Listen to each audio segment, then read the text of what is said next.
Time to get naked. It's Tuesday morning, and I'm Travis Terrell. Welcome to We Are Live.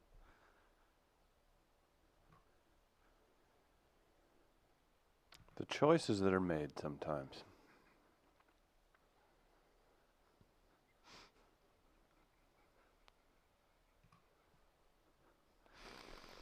Naked, huh? Only way I like to see my people. A way to set an inviting tone for our show today with our in-studio guests and whatnot. Good morning, everybody. We're excited to be here, fresh off of some emceeing duties. We'll tell you about from 12th night in Soulard last night. Had a great time there. We're live at Midcoast Studios. We are Monday through Friday. If you haven't yet, please subscribe to Midcoast Media on YouTube. We stream live there and on Facebook. And you know who controls that stream, Travis? Who is that, Chris? It's the royal queen themselves, Mr. Chris Gardner. All right. Hey, Chris. Hey, Guardsy. Good morning, gentlemen. That was a hell of a sentence. Or something. Good morning, Walnuts. There it is. Put the nuts on the wall. Left that in 2019. No, Yeah. 2020. It's a be new back in full decade. effect, baby. Yeah, it is. This is the trend of the decade. Yeah, we roaring. We roaring. How's that? Still early in January. It's kind of cold out today. It's going to be like 55, right? It's going to get up to the mid-40s today, I thought Chris. 47 was the Oh. high. If you, because you said 55, and then I was like, wait a minute. Could be a wind I've been chill, waiting 38. for scooter weather, Mm. and I did not hear 55 when I asked Alexa Yeah. last night before I went to bed. Sorry about that. We'll have Brooke Grimsley. She's from KMOV, and she'll be stopping by in the 9 o'clock hour. Covers sports for KMOV and is a veteran, we could say veteran, working towards veteranship in local news. Why not? Okay. She can school us in media. There you go. Gardner, why didn't you join Travis and I walking around the streets of Soulard Oh, last my night goodness. for saw- 5 hours? We were the interracial Pied Pipers, my friend. You certainly missed out on one humdinger of an evening in Soulard, St. Louis, as your boys. That's right, us. We kicked off St. Louis Mardi Gras. Holla at your boys. Ha ha. It's official. We made it happen. I, of course, in my uniform attire, pimp hat, gold chain. Chris, of course, show me your pity shirt. Shout out to the Pits. And then royalty. The outgoing queen Missy Kelly. and the incoming king. One Bernie Federko. This was fun. Things to take away from it. A lot of people out partying on a Monday Yeah. in Soulard. Hundreds. Yeah.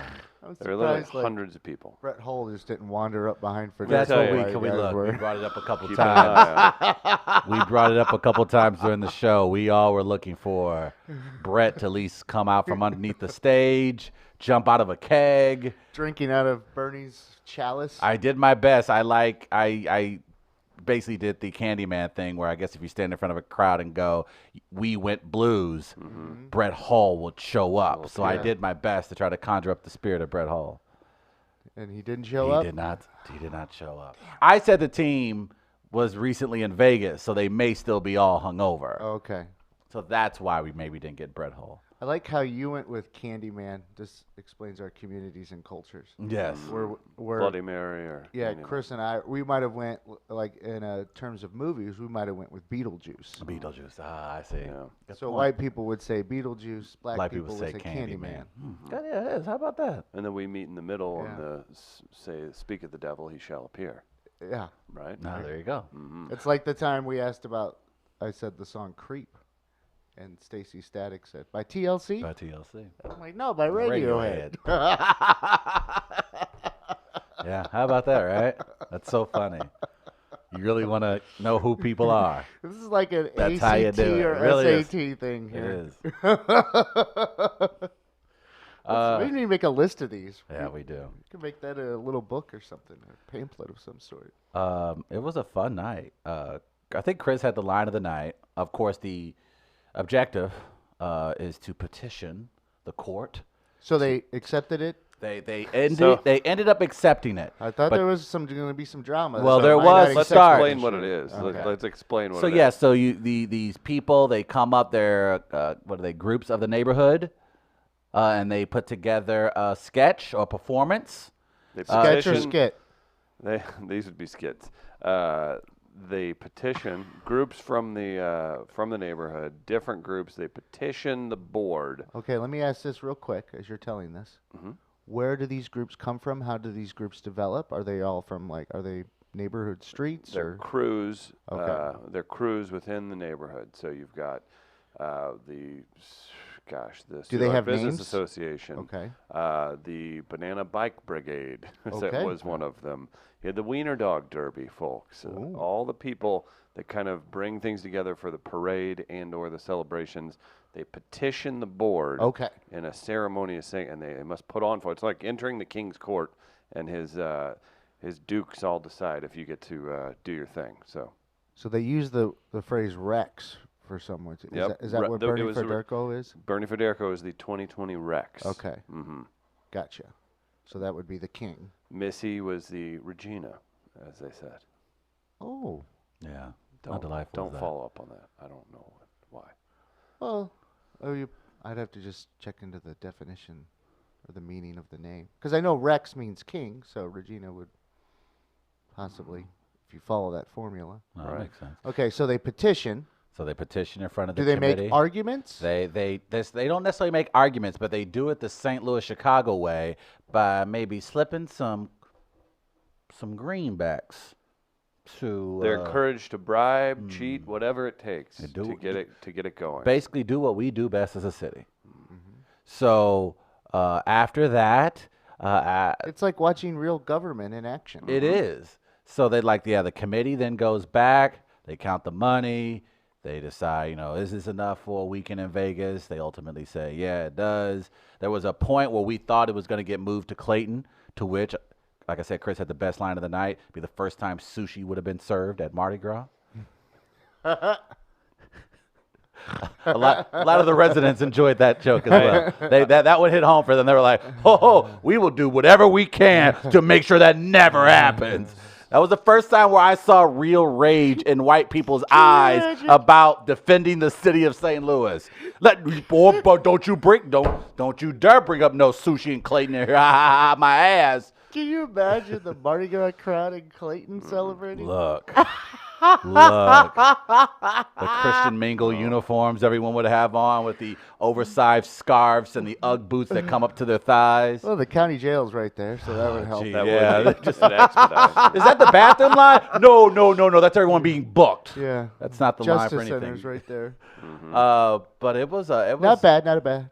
It was Been in there a couple times. It was a lot of fun. Bernie Federico, of course, it's great to be around him anytime. It's even better when you're coming off a Stanley Cup championship. He's a sharp dresser on the. He's a very sharp, just broadcast. very smart guy, and it was fun to be around him and many of the organizers and the neighborhood.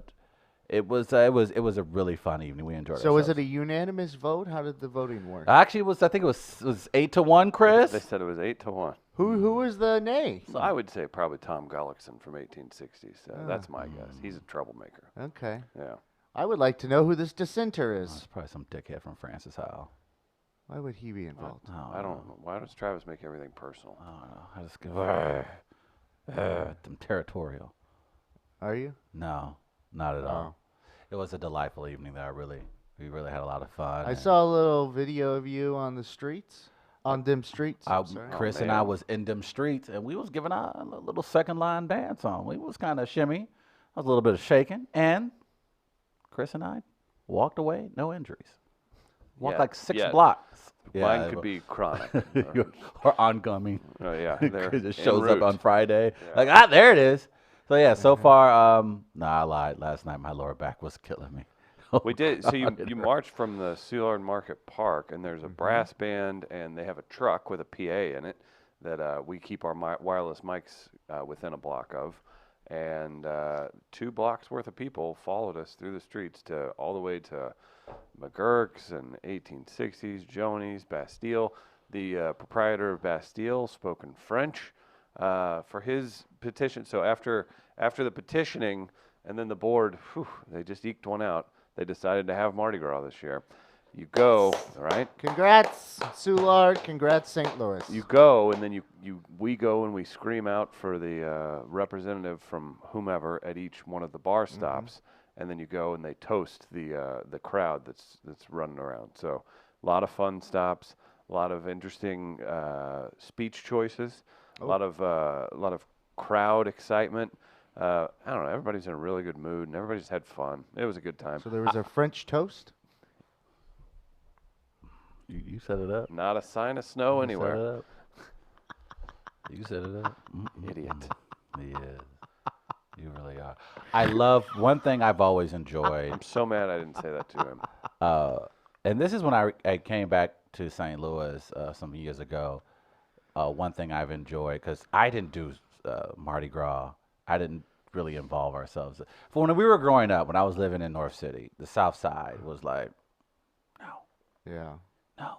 And so for a long time, we'd never paid too much attention as when it came to Mardi Gras and things like that. So when I went away for school and work, then finally returned back to St. Louis, I said, you know what, I'm really going to try to get into the Soulard traditions, obviously Mardi Gras. And this is still new to me. For a person who grew up in the city, a lot of this is very new to me. So I'm enjoying the community aspect. Everyone, like Chris pointed out, very chill, laid back, even for a Monday night. There's a lot of people out after a weird holiday, which we talked about yesterday. Oh, yeah. How everyone was already thrown off. For people to still show up on a Monday and kick this bad boy off really was cool to see. Well, the fact that you make 8 million stops and you're marching through the cold with a brass band, and the crowd still cheers and goes on. I mean, it's not that different. I can only say, come on, Soulard, so many times, and they brought it. They brought it the whole time. We had a lot of fun. Had a couple. Sorry, go ahead. I was once late. Made a group of us late for Mardi Gras. What? Getting down there. Got there like 9:30 a.m. instead of 9 because you were an idiot kid. No, I wasn't a kid. Do you remember starting really early? And oh yeah. Don't even get me. But I was getting ready, but I got delayed getting ready because I was watching Soul Train. Of course. Okay. Of course. Of course. So Always I makes told them I sense. had to finish this episode of Soul Train before we could leave. Okay. Because I was committed. Yeah, Mardi Gras, it's once you kind of chip away at it, it's so neighborhood ingrained. Like everybody there was last night they all knew each other. It was cool to see the board out running around. Federico came and there's like the last dive bar in Soulard, really, Cat's Meow. They end the night there. That's their tradition. He ended up on the bar. Oh. He addressed the crowd on the bar. There's a picture of it on my Twitter at @TweetDenman. And it was controlled. He wasn't, going wild or anything. But He didn't dance? Bernie Federico was on the bar for sure, addressing everyone. And boy, those hearts melt whenever anybody associated with the Blues comes around. But yeah, I'll give Soulard the neighborhood massive props because it's not Mardi Gras is not just something you go and vomit in the streets at when you're 19. It's this kicked it off last night, and the finale. Isn't it the parade and everything's not for another month or a month and a half?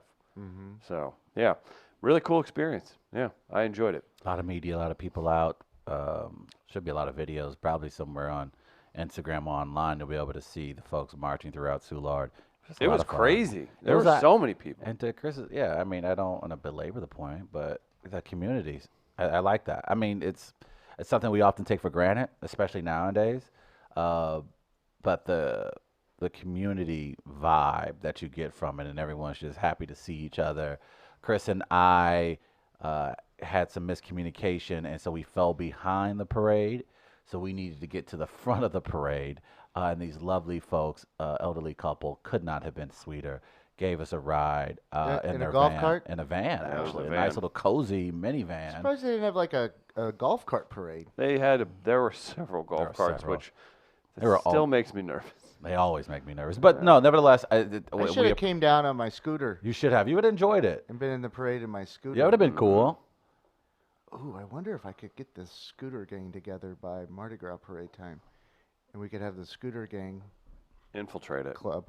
Let's say Scooter club, just Gang to be- Club. Let's just be. I'm gonna call it club. Just The to the I think if SGC. keep the FBI off me. Yeah, I okay. think if you attach some pups to it, that'll go a long way. So Oh. consider that. Because I know people, yeah, you put pups. Pup man, a dog show Very up at a Mardi popular. Gras event. Some man brought his, was it a young German Shepherd? There's a German Shepherd puppy. that Oh, it was a was, German Shepherd puppy. And oh my God, Gardner.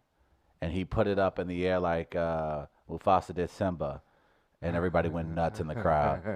People went nuts. So yeah, that may be the play. No, I enjoyed it because it's always good to have good vibes, especially from your home city. And again, especially when it's new. Again, for me, it's a lot of this is very, very new. So to see it up close, there are people as we were parading through the community, through the streets. Oh, this is best. People were coming out of their houses, taking pictures. They were laughing. Like it was fun to Imagine see. not knowing. Not Can you yeah. imagine not knowing. lot of and people you look didn't know, outside and there's yeah. a brass band and hundreds of people walking by your front door. Which Kids by coming to the you walk through the window. streets. They block off all the Yeah, streets. they Maybe block they off were the just streets. waiting in anticipation for the answer. Oh, And then when the parade comes by, oh, they must have said yes. Yeah, There we go. that was it. That was my favorite part. Playing up the "Will they do it?" Yeah. It was fun. It was a lot of fun, and we That appreciate is, them inviting us. I out. enjoy. That's a good way to build up the drama. Well, that's what I got That's him on. fun. That's what I got him on because we would in between what is. Listen, this is herding cats. Like I honestly, I don't even. There are plenty of comedic performers in St. Louis that could handle it. It is not. It's live radio, is what it is. It's Yeah, it's herding it would not. cats. It would not. There's have no worked. room for material. Yes, you can get Yeah. one-liners off or something to be funny, but it is crowd control and making noise so the masses look your Right. way for 2 seconds. Right. But in between that, we messed with the board a little bit. That's where that Clayton thing came from. It got real. I was like, so if you guys say no, what neighborhood you taking it to? And they were like, well, so that's when I answered, yeah, Clayton for them. Collinsville's looking Yeah. nice this time of year. Oh, I see what you're doing there. I'm just saying. So Oh, here's that. be a green Mardi Gras. Oh, hey, Bernie. That's Bernie and Tim. Tim is the director for Mardi Gras Tim's a Inc. delight. So he's a guy who puts all that together too. He does a lot of good He's a work. delight. That's Whatever. Bernie Federico on the bar, addressing the packed house at the Cat's Meow in Soulard.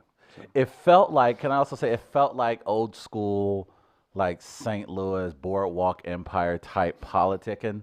Like you just like it's just like Yeah. the vibe of it all is like. There's this element just like there's an underworld behind all of this, and everybody has a handshake, everybody has a look.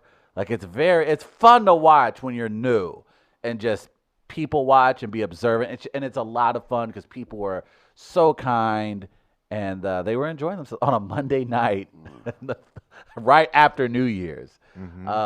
God bless them. God bless them. But we did our best to keep up. Chris and I did.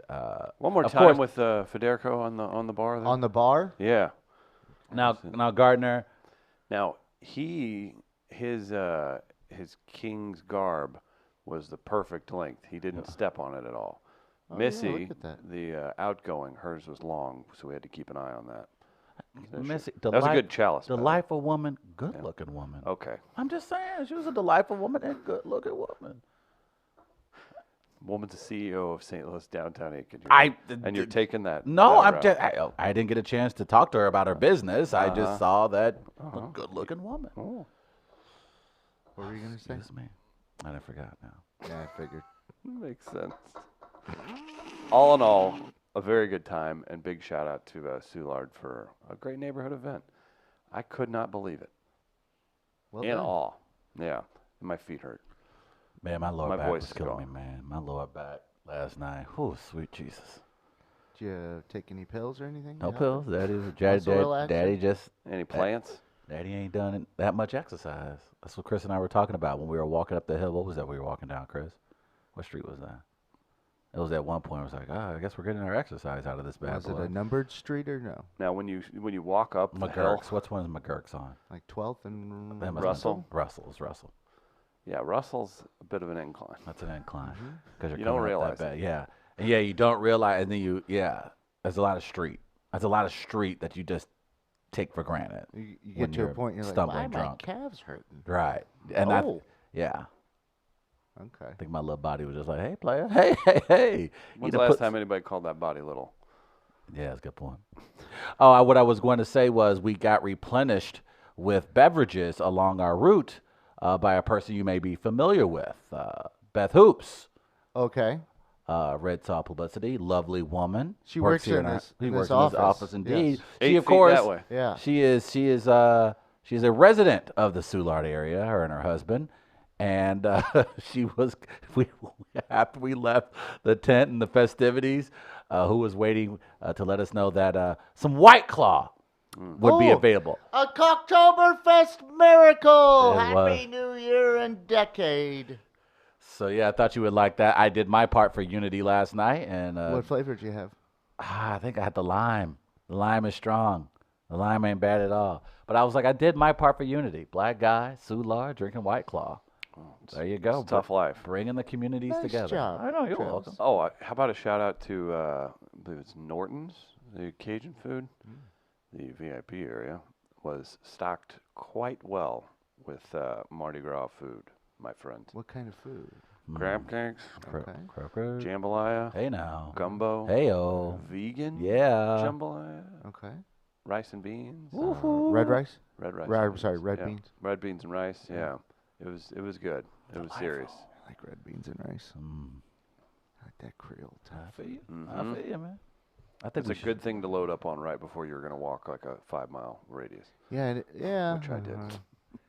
But it's a good style of food for this time of year too. Yes, it is. Certainly is. So, yeah, big shout out. That was a lot of fun. And again, Canadians remain undefeated in politeness and non-diva behavior. Bernie Federico, great guy. Yeah. The Canadians got to figure it out, bro. Mm-hmm. Like, they haven't figured it out. They are the answer. Yeah. Tough without being insecure. Yeah. Yes. That's all I got. My brain won't work for more. That's fair. Mm-hmm. Okay. Yeah. Let's say hello to our friends at Gateway Powder Coating. I just had a friend message me yesterday asking if they could take wheels and tires off, or if you needed to have it done yourself.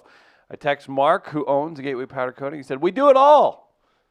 So if you need work done, maybe you want to get your rims blacked out, like the gentleman who's making that happen that hit me up, take it. They'll take care of you. That's Gateway Powder Coating, gatewaypowdercoat.com. Fast, durable, and affordable. They've been with us for years, so you need to support them because they support us. gatewaypowdercoat.com for more information. Good times all around. How we feeling today, Gardner? What's on your mind, sir? Nothing really. Nothing at all. No. Okay. No. You mad you weren't part of the celebration last night? It sounds pleasant. It was a good time. And Um, I got the 5 minute before, man, I could use some sleep. And then I went and did it, and it was a blast. Yeah, I needed some downtime. I had my Gatsby weekend with the parties in the Central You West End, smoked 8 packs instead of 7. and so I needed just to chill for a bit. Again, like Which I did. I just sat in my local watering hole and listened to music. I don't blame you. You Read gotta a book. reset. Read part of a. Oh, what did you book. start? I'm in the finishing up that Some serial killer or an alien. climate change book. Oh, okay. Okay. Scientifically based? Yeah. Yeah. You're doing it to just shoot people down. And it it helps. Yeah. But I'm just saying, you're not just curious. You want it for ammo. Both. Okay. Because man. I'm getting stuff I didn't know before too. Sure. But there are certain chapters about denialism, so that it'll help you buoy So, your arguments. It's a or weird, debates. it's a weird thing, and it's politicized. Most certainly is. Yeah. It should just be like, oh, that's what the expert said. Okay. That's what someone to me in the bar once said. Oh, you believe all that stuff Al Gore said? And I go, nothing to I don't care about what Al Gore said. Why would I listen to a politician when I can just go to people that deal with this stuff? People So are. I'm finishing that up, and I was Okay. listening to music while doing so. That's fair. And then I'll move on to another one that was given to me by Sean. There you go. Sean's always handing out books because he's always reading. By the way, thank you, Lord. Sean made it to 2020. He did. Good for everybody. Way to go, Sean. Yeah. Is he no longer bedridden? He was bedridden? I thought he Oh, was his back. Yeah, his back had went out. a Yeah, couple he's weeks doing ago. better. He is doing better. Oh, by the way, the other day, Uh-oh. it was Sean's birthday. Oh, happy birthday, birthday, Sean. Sean. Sean is now 60. All right. Hey, look at 60. that. Yeah, And as he says, I don't know, I made it this far. I've been trying to kill myself for 35 years. Oh my gosh. So he's 60, huh? Sean is 60. So wait. And he was at Rosie's, our local establishment that we Right. gather at. And he was in a way that I hadn't seen him in a bit. Did you Really? like it when he was dancing with his underwear? Yeah, Oh. yeah. Hey, man, you make it to 60. He was having Get to fun. see your dad get married. He was. Make it to the 2020s. I'm sure he thought 6 months ago that probably wasn't going to be the strongest bet. He Well, was- he you was- wonder if it's a scientific miracle that all the booze he takes Yeah. in has perfectly pickled his organs to Maybe. where like Pickled his organs. you're not gonna. He's a medical marvel. That's what I'm thinking. I'm thinking like they're not gonna be fresh and everything, but like a piece of beef jerky will last you longer on the trail than a piece of fresh fruit. That's a good point. Right? Like that's what I'm thinking. He's a fine wine. He's a delightful Aged. fellow.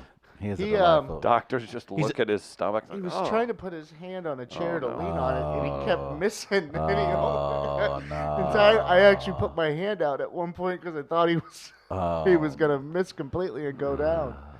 But he was a joy on his birthday. I'm He was sure. dancing all over the place. Good for him. He dances like nobody's looking. Oh doesn't he? God, he was.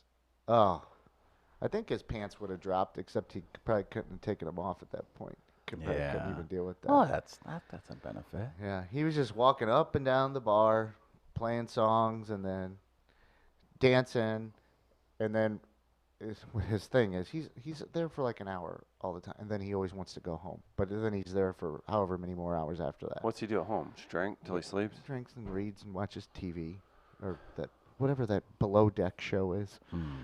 Yeah, you That or ixnay- news channels you or bad you movies. ixnayed our potential guest from Yeah. below deck.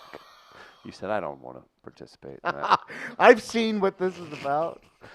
We might have should to we be talk about careful. this real quick? You No. can, yeah. It's funny. So I'm friends with this guy, Nick Davis. We met him, Travis. You probably don't remember him, but we met him.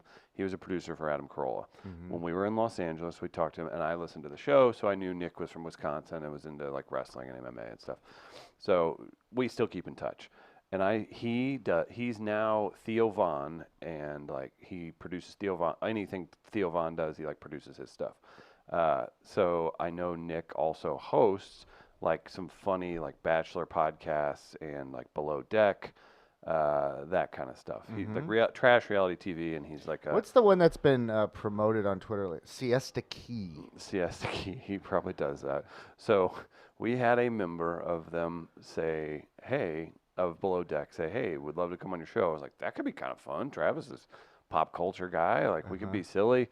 This person's like a wacky reality star. Like, we've definitely talked to way less interesting people. And so I'm like, okay, I'll ask Nick. I was like, would this be good?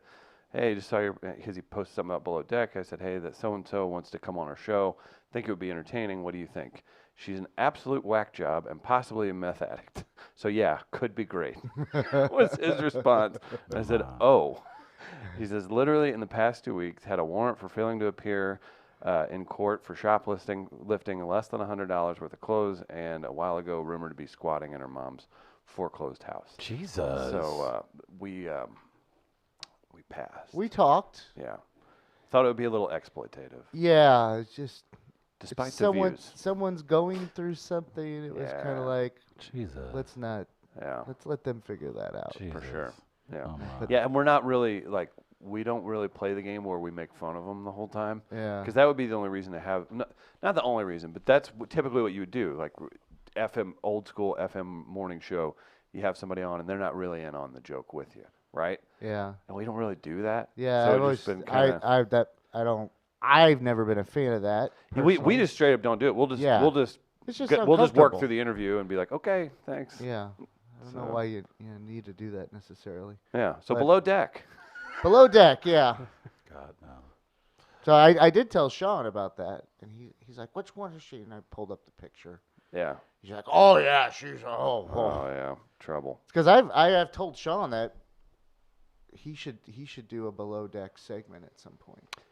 Anytime Sean, and for those of you who don't know, Sean is Gardner's drinking buddy, who really hits that drinking part hard, doesn't Like it, Jeff? when Gardner stopped 6 years ago, this guy just He doubled picked it up for He both, just like, yeah. oh, well, you ain't going to finish this shot anymore. I I'll still just- remember the day I tried to keep up with him once. Oh, We were yeah. going to a Billikens game together because they were playing Fordham, and his dad went to Fordham. So he likes to go to Fordham, the Fordham game when they're in town, Yeah. and then call his dad from the seats. And we always get really good seats for the game because of a hookup. And he'll call his dad from the seats, and he's like, Dad, I'm watching your Rams get their ass kicked by the Billikens. And then there's, uh-huh. And then Sean just, I go, what happened? He's like, my dad told me to fuck off. Good job. Yeah, anytime we can have an opportunity to have Sean in a captain's hat, I'm in. Oh, yeah. I got So- an ascot already, so that we Not can, bad. maybe combine that with some maritime law. We Please haven't We hit got the a show. maritime law. We haven't talked maritime law in a day. I know. What, have you done any research? Please, No. no. What? No, you keep your look. You save your maritime podcast. Stop rubbing your fucking Say- head like, Let's- I'm annoyed. Like, your Oh. fucking material you bring is Oh anything. my God, maritime. Now, why don't law. you find yourself in the Tyler Perry's writer's room first before you give me any Well, that's he shit didn't. there? cold-blooded. He didn't And you have know to go what? there. And how dare He you didn't bring have that to go up? there. And how dare this story break a day after we do the Great American I Writers? know. Son of a bitch. Travis, take it away. Tyler Perry's in the news, and boy, is Travis. Your job opportunities just cut in half. Oh, because of Tyler Perry. All right, here Travis had all these spec scripts where black dudes dress up as women, and now he's got to throw them out. Yeah, you First of can't all- come at us anymore, man. Man, first of all, Gardner's timing could not have been better with this last night. I had gotten home and I was just going through just the day's news. I'm not on social media, so I don't know what really is going on. So I'm playing catch up, and I come across this article about Tyler Perry posting something to his Instagram account about the basically stack high, 5 foot, 6 foot high stacks of scripts from all of his television shows. I believe he has currently 4 that are currently on air as we speak. And so he had these huge stacks, and in the Instagram caption, he said, work ethic, that this is what it is. I don't have a writer's room. Most TV shows have 10 to 12 writers. I write all of these by myself.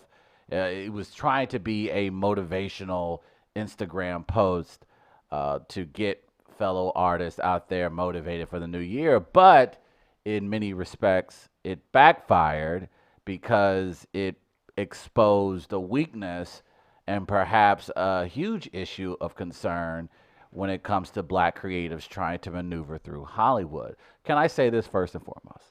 What Tyler Perry has No, done. No, There we you don't go. want you to. No. No, you asked us. Don't We get- say no. no. No, yeah, I Damn, I didn't think I of don't- You should have said, I'm going to say this don't. first. I don't instead need your. I don't need your Damn. bullshit PC. Cover your ass in case he hires All you or right. Are something. you going to treat him like Barry Odom and Yeah. Oh, Yeah, yeah, I gotta Kim do the Anderson? Kim Anderson. Yeah. Tyler Perry, great guy. Yeah. Here we go. And look, the guy lived in his car, barely had $400 to his name, was writing these plays. He was able to finally sell them, and he was able to take them on tour, and they have been motivational and inspirational to a segment of the American population. And he literally pulled himself, if you will, up from the bootstraps. And he has done a lot for a lot of black creatives. I want to make that very clear. Ton of respect. However, Having said that, there is a major blind spot in that statement, and he pointed it out. 10 to 12 writers to a writer's room. No, I looked it up on Wikipedia. He will have by Is it the end of usually this less than year. that? Actually, by the end of the year, he'll have 7 television shows on major networks. Are they good? He will have 7 television shows on major networks. See, there's more than one. They appeal to a crowd, and they're successful. Yeah, Okay, here's what I'm going to say. I'm just saying maybe there's more than one blind spot to what he was saying. certainly. Number one, you're going with the writer's room angle. And maybe number 2, the quality of the writing. And that was also I was going to get to. The point of a writer's room, obviously, is to bring the best ideas forward for that episode. And so when you only have one perspective, it can become redundant and repetitive and look a certain way. So people have writers' rooms to bring about a diversity not only of backgrounds but of ideas. So it's not a bad thing to have a number. Generally speaking, Because there it's can't be about, too many cooks in the kitchen type thing. it's generally 6 to 8. 6 Okay. I to was 8 is gonna- to yeah. say is Yeah. the You your would safe know, space. but, Yeah. yeah, from everything and I've some, seen. and some I think Vince Gilligan and his writing staff maybe 6 for Breaking Bad and Better Call Saul. So they generally are, Seinfeld was mostly 2. right. Mostly. Daily Show, now because they have to produce like live news, they'll get up into the upwards of teens, sometimes 20s. Yeah, you're gonna have to. Right. Especially It's a whole different ballgame. it's Right. a daily thing. Number Right. one. And your correspondence, right? Right. Yeah. But so we know by at least by the spring, I believe he'll have about 7 shows. So that's roughly an opportunity for 70, We'll call it 35. I would say call it 35. 35. Say 5 a show. You want to go 5 a show?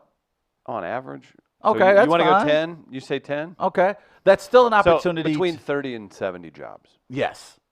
That's and so many jobs. That's a lot of jobs. That's a lot of jobs, especially for writers in general. We talked about this yesterday, Gardner. In order to get into the WGA, you need to be able to establish, I think, 2 professional credits that where you've been a part of a writer's room or you've written something that has appeared and your name pops up at the end of that episode. You need that in order to obviously build your writer's resume so you can have an opportunity to maneuver through different writers' rooms in Hollywood.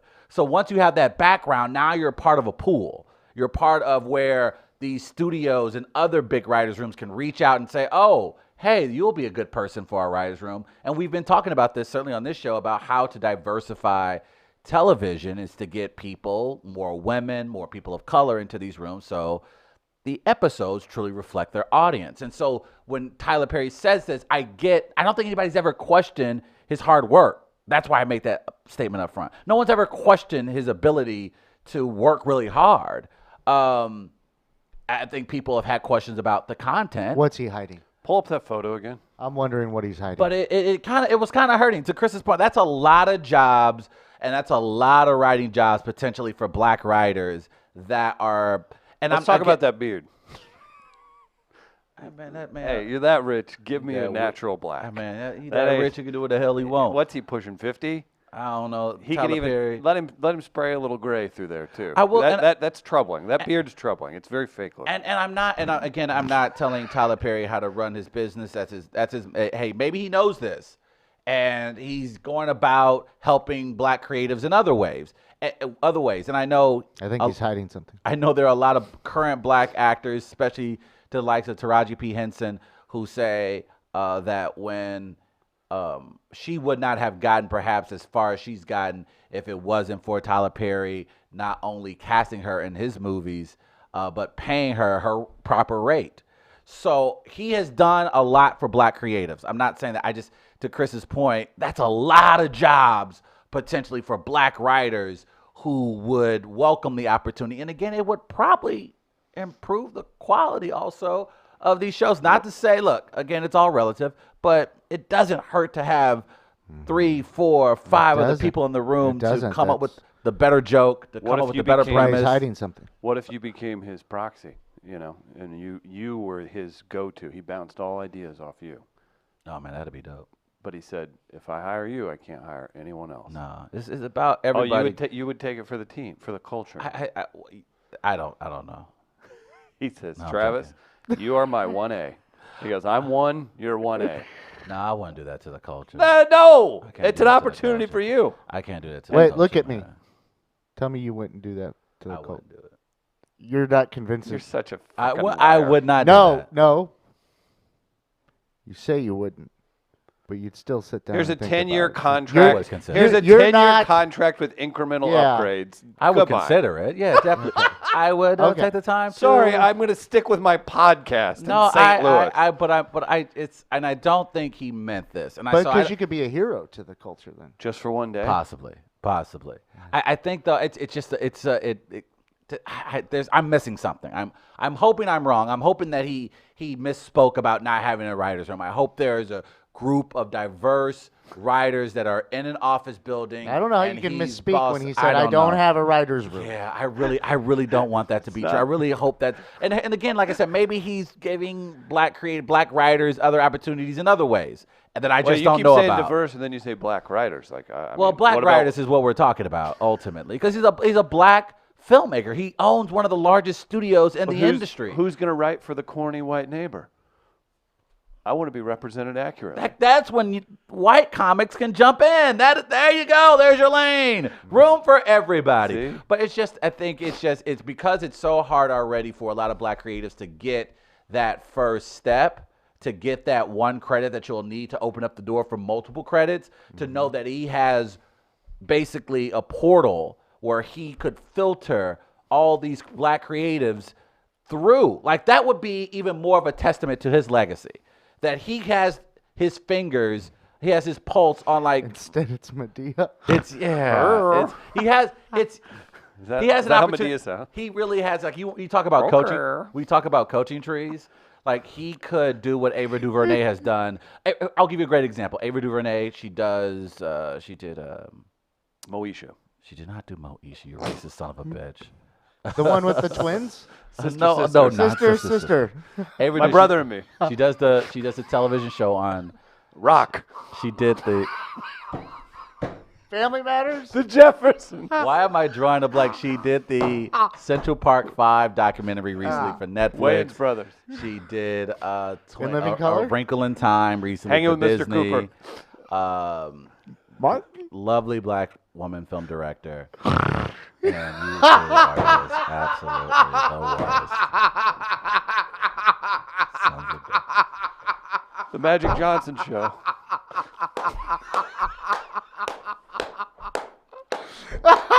I'm gonna get y'all back to that. Chocolate News with David Allen Greer. Travis is all ready to go in on this, and then we just completely derailed him. That felt good. Oh, look That at was that. good.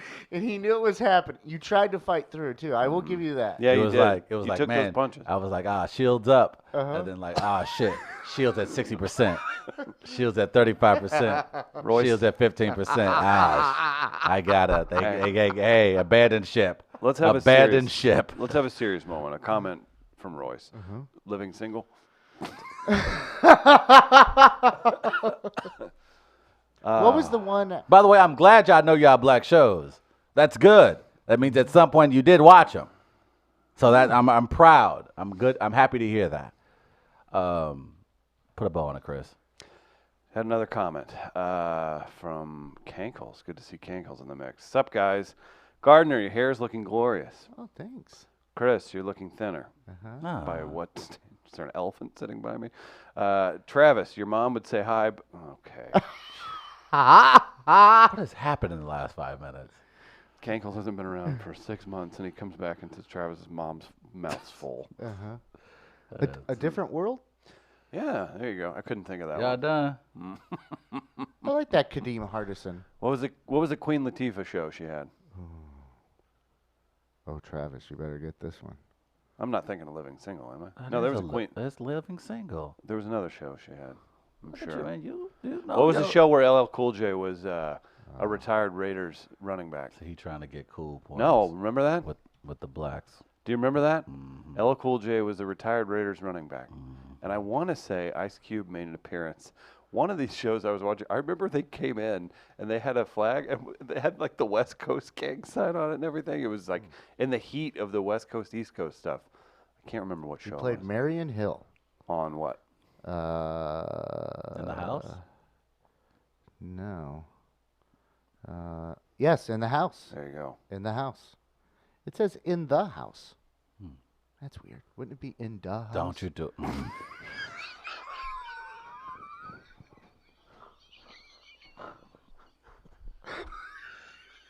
You tried to stop me. Gardner, stop it. Into hizzy. You looked at me and go, I. don't I'm not gonna lie. They got me today, y'all. I wasn't. I'll be honest. They saw my shields were down. It all started with Moesha. That was funny and it pissed me off at the same time. I So know. I couldn't- That's why you're upset. That's why I was mad. I Yeah. was like, Chris, you son of a. Yeah. That's actually funny though. It's not bad. Tom Brown. What's that show? It was about a family man and his family, but then he was a serial rapist. Oh, right. Seventh Heaven. Oh, God. Terrible. God, I used to watch that show. Does Reading Rainbow classify as Ooh. classic black television? LeVar Burton. I wouldn't say it's classic black television. Sanford and Son. We didn't get that one. Oh, I mean, that was too obvious. That's a good one. Yeah.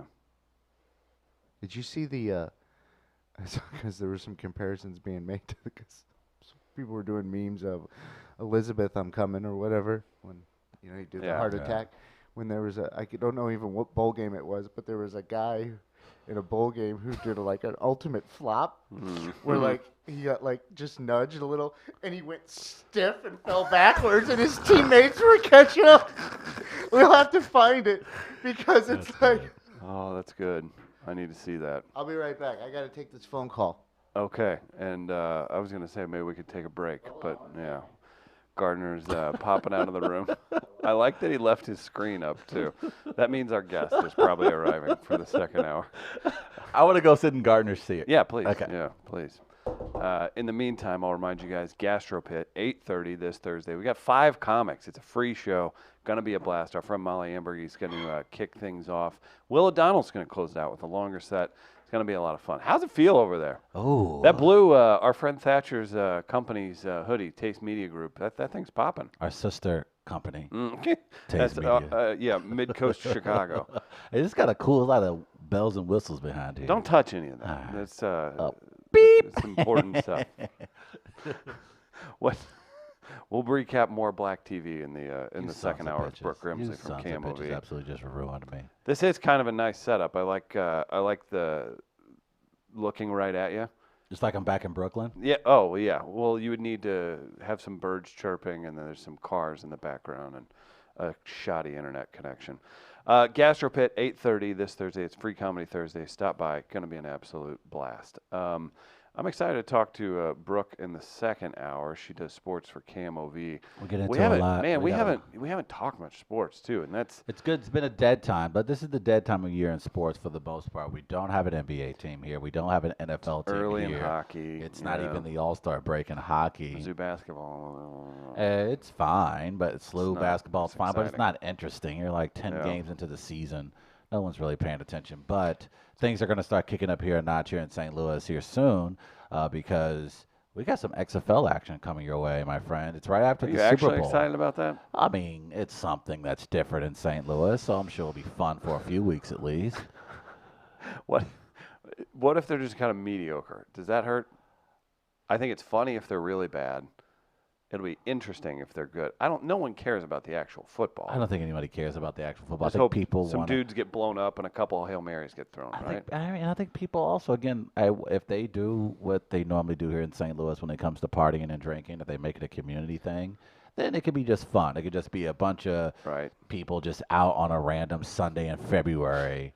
What So is it? Is it a father's worst nightmare for his daughter to get knocked up by an XFL player? Let's discuss that. What's the other? What did I walk in It's on? either that or an indoor soccer player. Like really, like Dad, I'm with a guy and he's a professional athlete. Oh, okay, Cardinals, Blues, all right. You've been going to Wheelhouse. All right. oh, he's the tight end for He's the the backup tight St. end Louis for the Battlehawks. For the Battlehawks. Ooh. It's okay. He substitute teaches in the summer. All right. That would be Yeah. embarrassing. Will our guest be here at 9? Yes. Okay. Tell you what, we will take a quick break. I'll remind everybody that St. Louis Counseling Services helps us out here in the studio because they sponsor the show. stlouiscounseling.org for more information. Be sure to check out all their capabilities.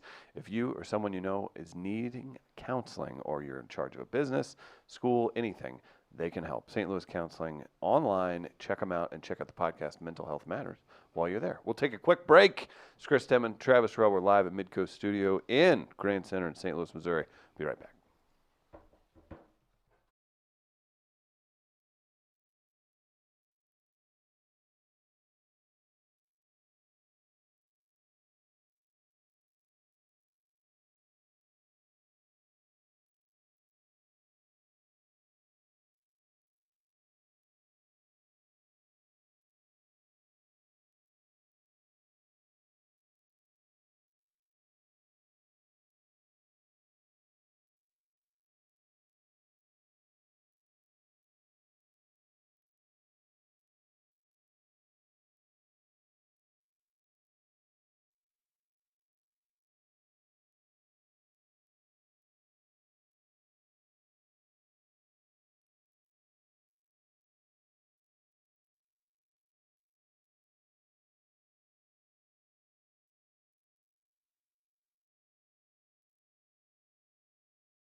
Welcome back to the show. Chris Denman, Travis Farrell. It's We Are Live. Special guest joining in studio, Travis, from KMOV. It's Brooke Grimsley. Hello, Brooke. How are you? Hi, how are you guys? Good. Thanks for coming on. Absolutely. Chris Davis was not available, so we got Yeah. Brooke in. She Honestly, stopped by. yeah, you would want him to come on anyways.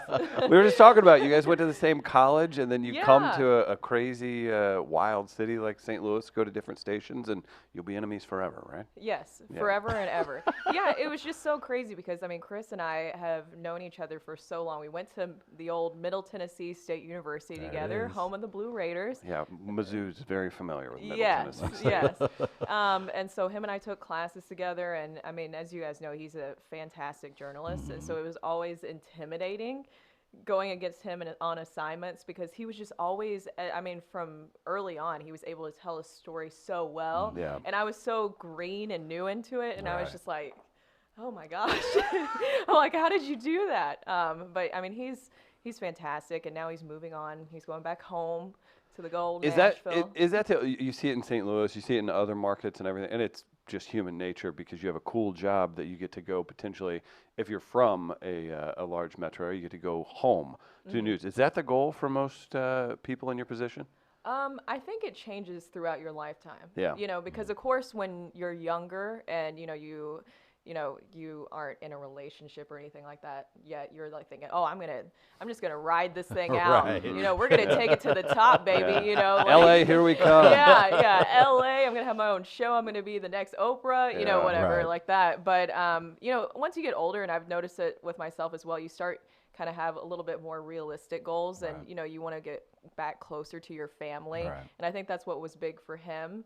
And you know, I'll see how I feel eventually, but I like moving around, honestly, you Yeah. know, because it's just, you have to throw yourself into different situations and, you know, be uncomfortable and, you know, force yourself to get to know people. And I think that's really good Yeah. to grow. It is, and it's important too, especially you cover sports, right? And those jobs are few and far between. Oh, yeah. So the ability to be able to be flexible or to have knowledge in many different areas, that's huge, right? I mean, you can't just be like, I only cover baseball in the southeastern United States, and that's it. You have to be able to cover it all. Yeah, you do. I mean, you know, the thing is that especially I tell a lot of people nowadays, you know, college students who want to be sports broadcasters, is you need to be as well versed as possible. Right. I mean, of course, you're going to have your thing that you love the most. You know, actually, I love covering NFL.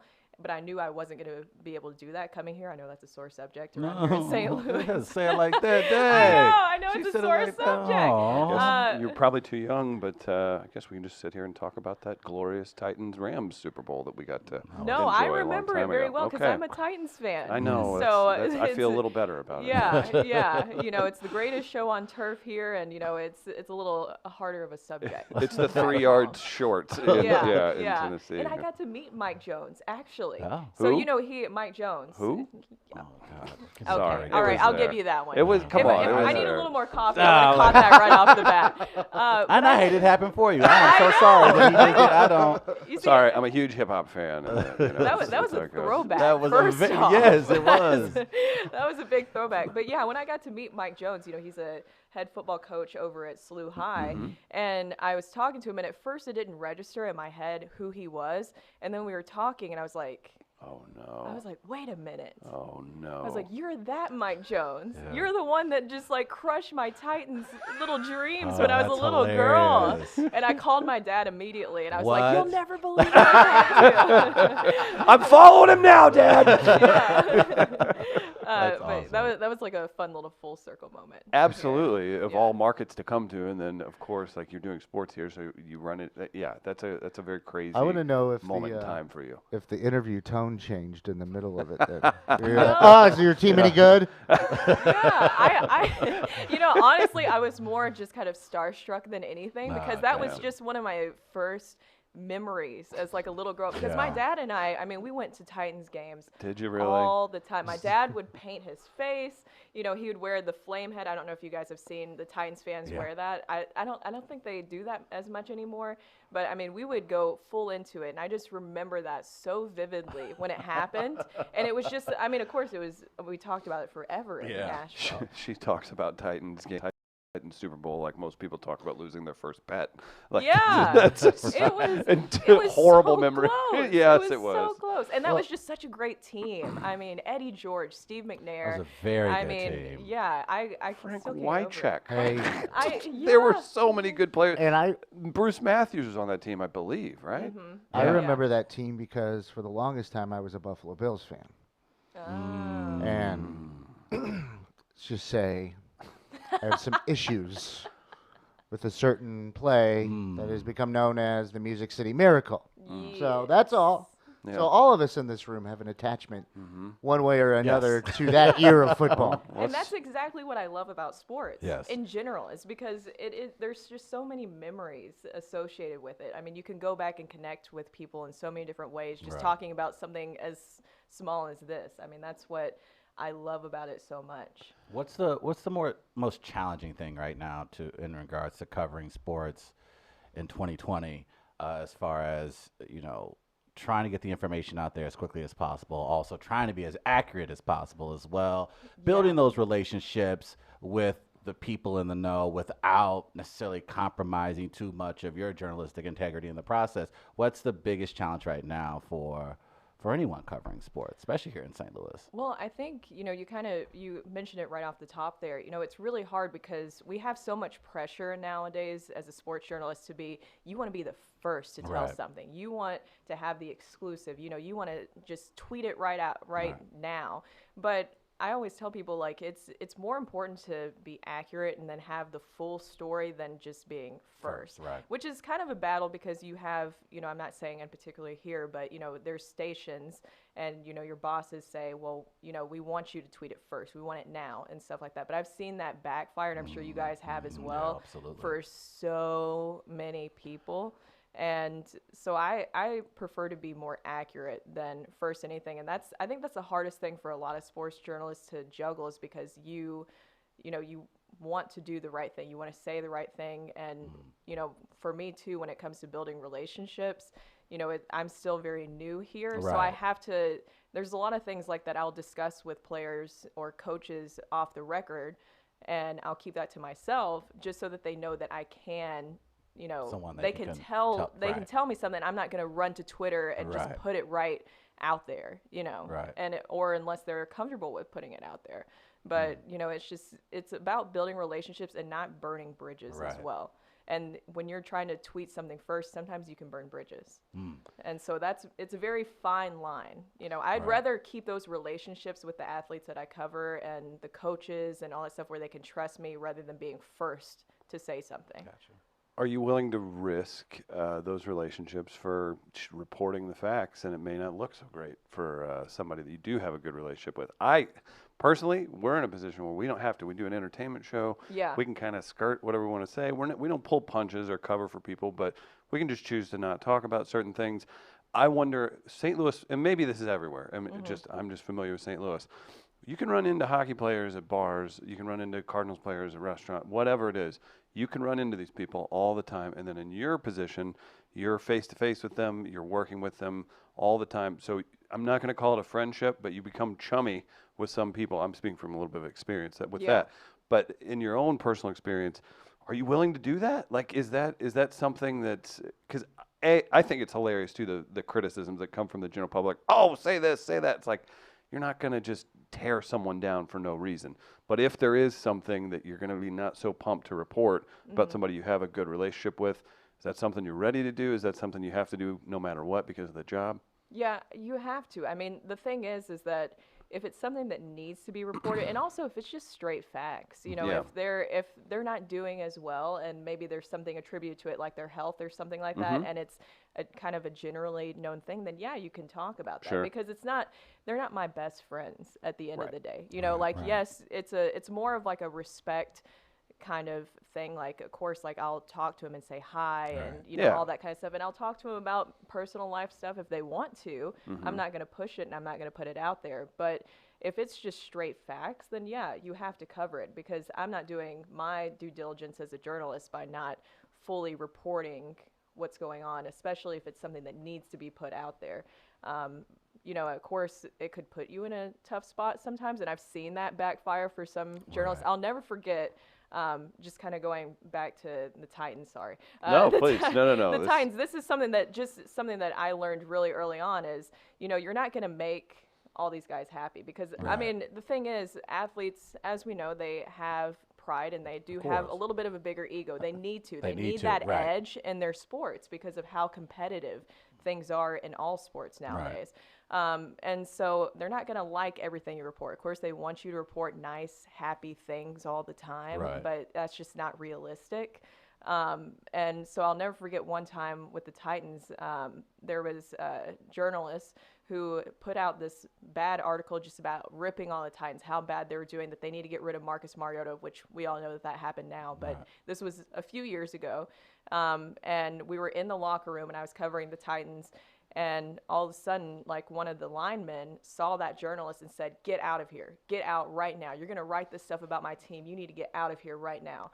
And he saw it as he's a lineman. He's protecting his quarterback, even off the field. Oh, my God. How sweet. It's so As you look at romantic. this mountain of a man, you're like, you're this sensitive? Like, really? Yeah, I Like, know, but and surprisingly, I've seen that happen so many times. Wow. But it's stuff that needed to be reported. And look at what Right. happened eventually. Marcus Mariota isn't the quarterback that beat the Patriots. Right. It's Ryan Tannehill. So I didn't throw the interceptions, dude. I just talked about it. yeah. And so you're not going to please everybody. And that's Right. just in life in general. You're not going to please everybody.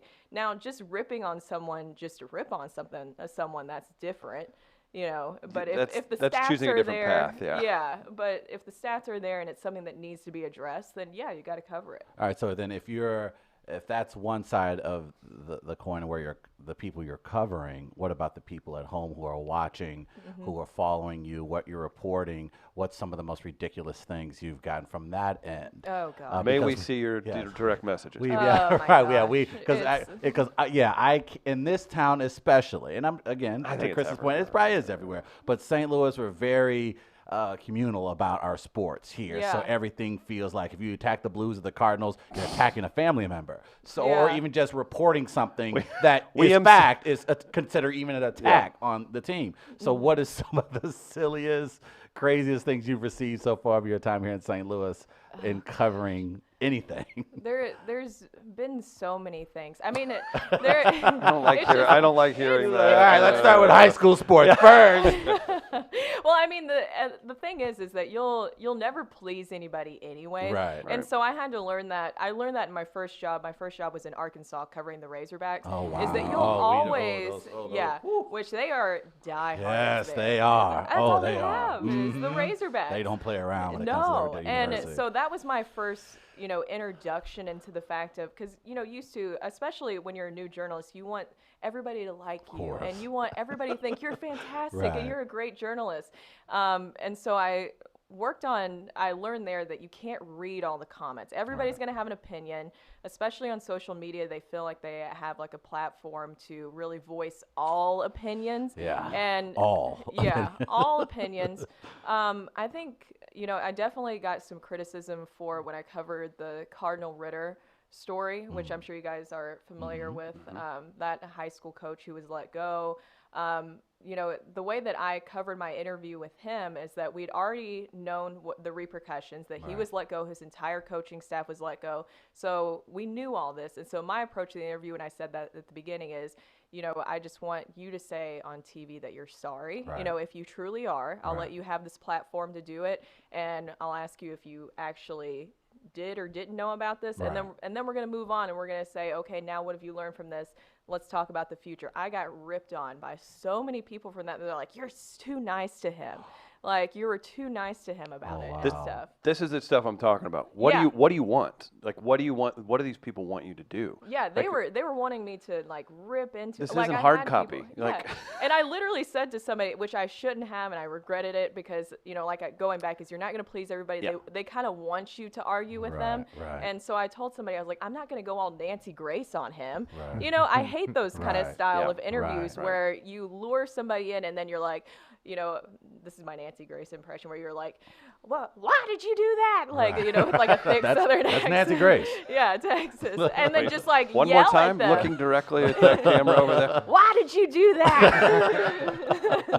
I'm not gonna do that. to Right, someone. Nailed it. exactly. Because Perfect. it's not, you know, also being a journalist is you have to stay true to yourself. And Right, maybe if that's right, your style of right. journalism where you are screaming at somebody, that's fine. But that's not me. you There's know? also a way different process of getting that guest on too, Yeah. because they know, like, nobody's dumb going into that interview being, oh, I'm going to get a fair, normal. No, Yeah. they're waiting that gotcha thing, and there's probably some compensation involved for that at that level. But even to that point, you mentioning about being who you are as a journalist, like it's kind of something we talk about a lot here about people almost changing their persona to fit what the wave is at Yeah. the time. So we've even joked about like, man, look, if we have to go full black conservative on this show, then so be it. Then Travis will pay Oh, a you're few gonna bills. do that? No, Okay. no, not at all. But that is to your point, like people Yeah. changing who they are. Are you seeing that a lot in this industry? Because if you take on a antagonistic point of view, you can kind of get moved up to the front of the line faster than can. others. You can become more of a personality. Do you see that a lot now in your industry, or at least since you've been in it? I mean, I've seen a huge dramatic change in it, and the fact of social media has changed so much in life in general, but especially with that, because now, as you mentioned, personalities are rising in, you know, broadcasts in general, especially in sports as well. And, you know, it's hard to know truly if that's how someone is or not, but I just don't believe in putting on an act or not being a true journalist and, you know, abiding by those ethics, Right. you know, to further your own self in the business. I just don't, if, you know, the thing is, whatever happens in my career, I don't want that to be the way that I get to a certain point. It's because maybe all of a sudden I'm like going to be the Nancy Grace sports journalist where I just bring people on and yell at them. Like, I'm not going to, I don't want to do that. you would have Like, plenty of opportunities with athletes. They would never disappoint. You would get but then, plenty of but then opportunities. everybody would hate me. Right. Like, Yeah, and you'd be, yeah, and it would be a thing. You know, and also, not to be political, but you saw what happened with Tommy Loren. Is that how you say her last name? think- Loren. I think Lauren. I believe so. Chris? Yes. Don't look at me. The very conservative Right. political girl, you know, is the fact that that's one way that she rose to the ranks very quickly. Yeah. You know, I mean, not doubting that she might have had, you know, like a great work ethic or anything like that, but I mean, she rose quickly because Right. she did create that personality. Right. And you see it just in general, and that also transfer to sports is that those personalities are just rising to the top quickly. Maybe the guys who yell more or, Right. you know, have certain things like that. But to me, I mean, even though I'm a sports journalist, like, it's important to me to stick to those core ethics of telling a story and properly telling a story. Now I'm stuck in my head here, Brooke, and you've done it to me. All I can picture now for like maybe just one sportscast, because I don't know where Nancy Grace went, but can you imagine Nancy Grace just anchoring one sportscast on Oh camera my over God. eight hours? That'd be good. She'd be like, and the Blues lost 3 in a row again. Again. Maybe I should. They're just pathetic. Look at the Cardinals What are the not owners spending money. doing? What are they doing? What are they doing? They're just gonna let this happen. Yes, Oh, exactly. we just came up with a great character. She You should starts absolutely break that outing out. them where they hang out at All of a night. sudden, and you guys stuff, see yeah. me this week, and I have blonde hair, and it's like teeth. Yeah, like you gotta go crazy. big Nashville Yeah, 80s. And I'm yeah, just like screaming directly at the camera, and you guys will be like, "Wait." yeah. Can What we get a did she say producer about credit on that? ethics? Like, The what'd she say Ladue about basketball team, those uniforms look pretty expensive, if you ask me. That would be great. I'm actually, I want that to be a thing now Oh for you. gosh.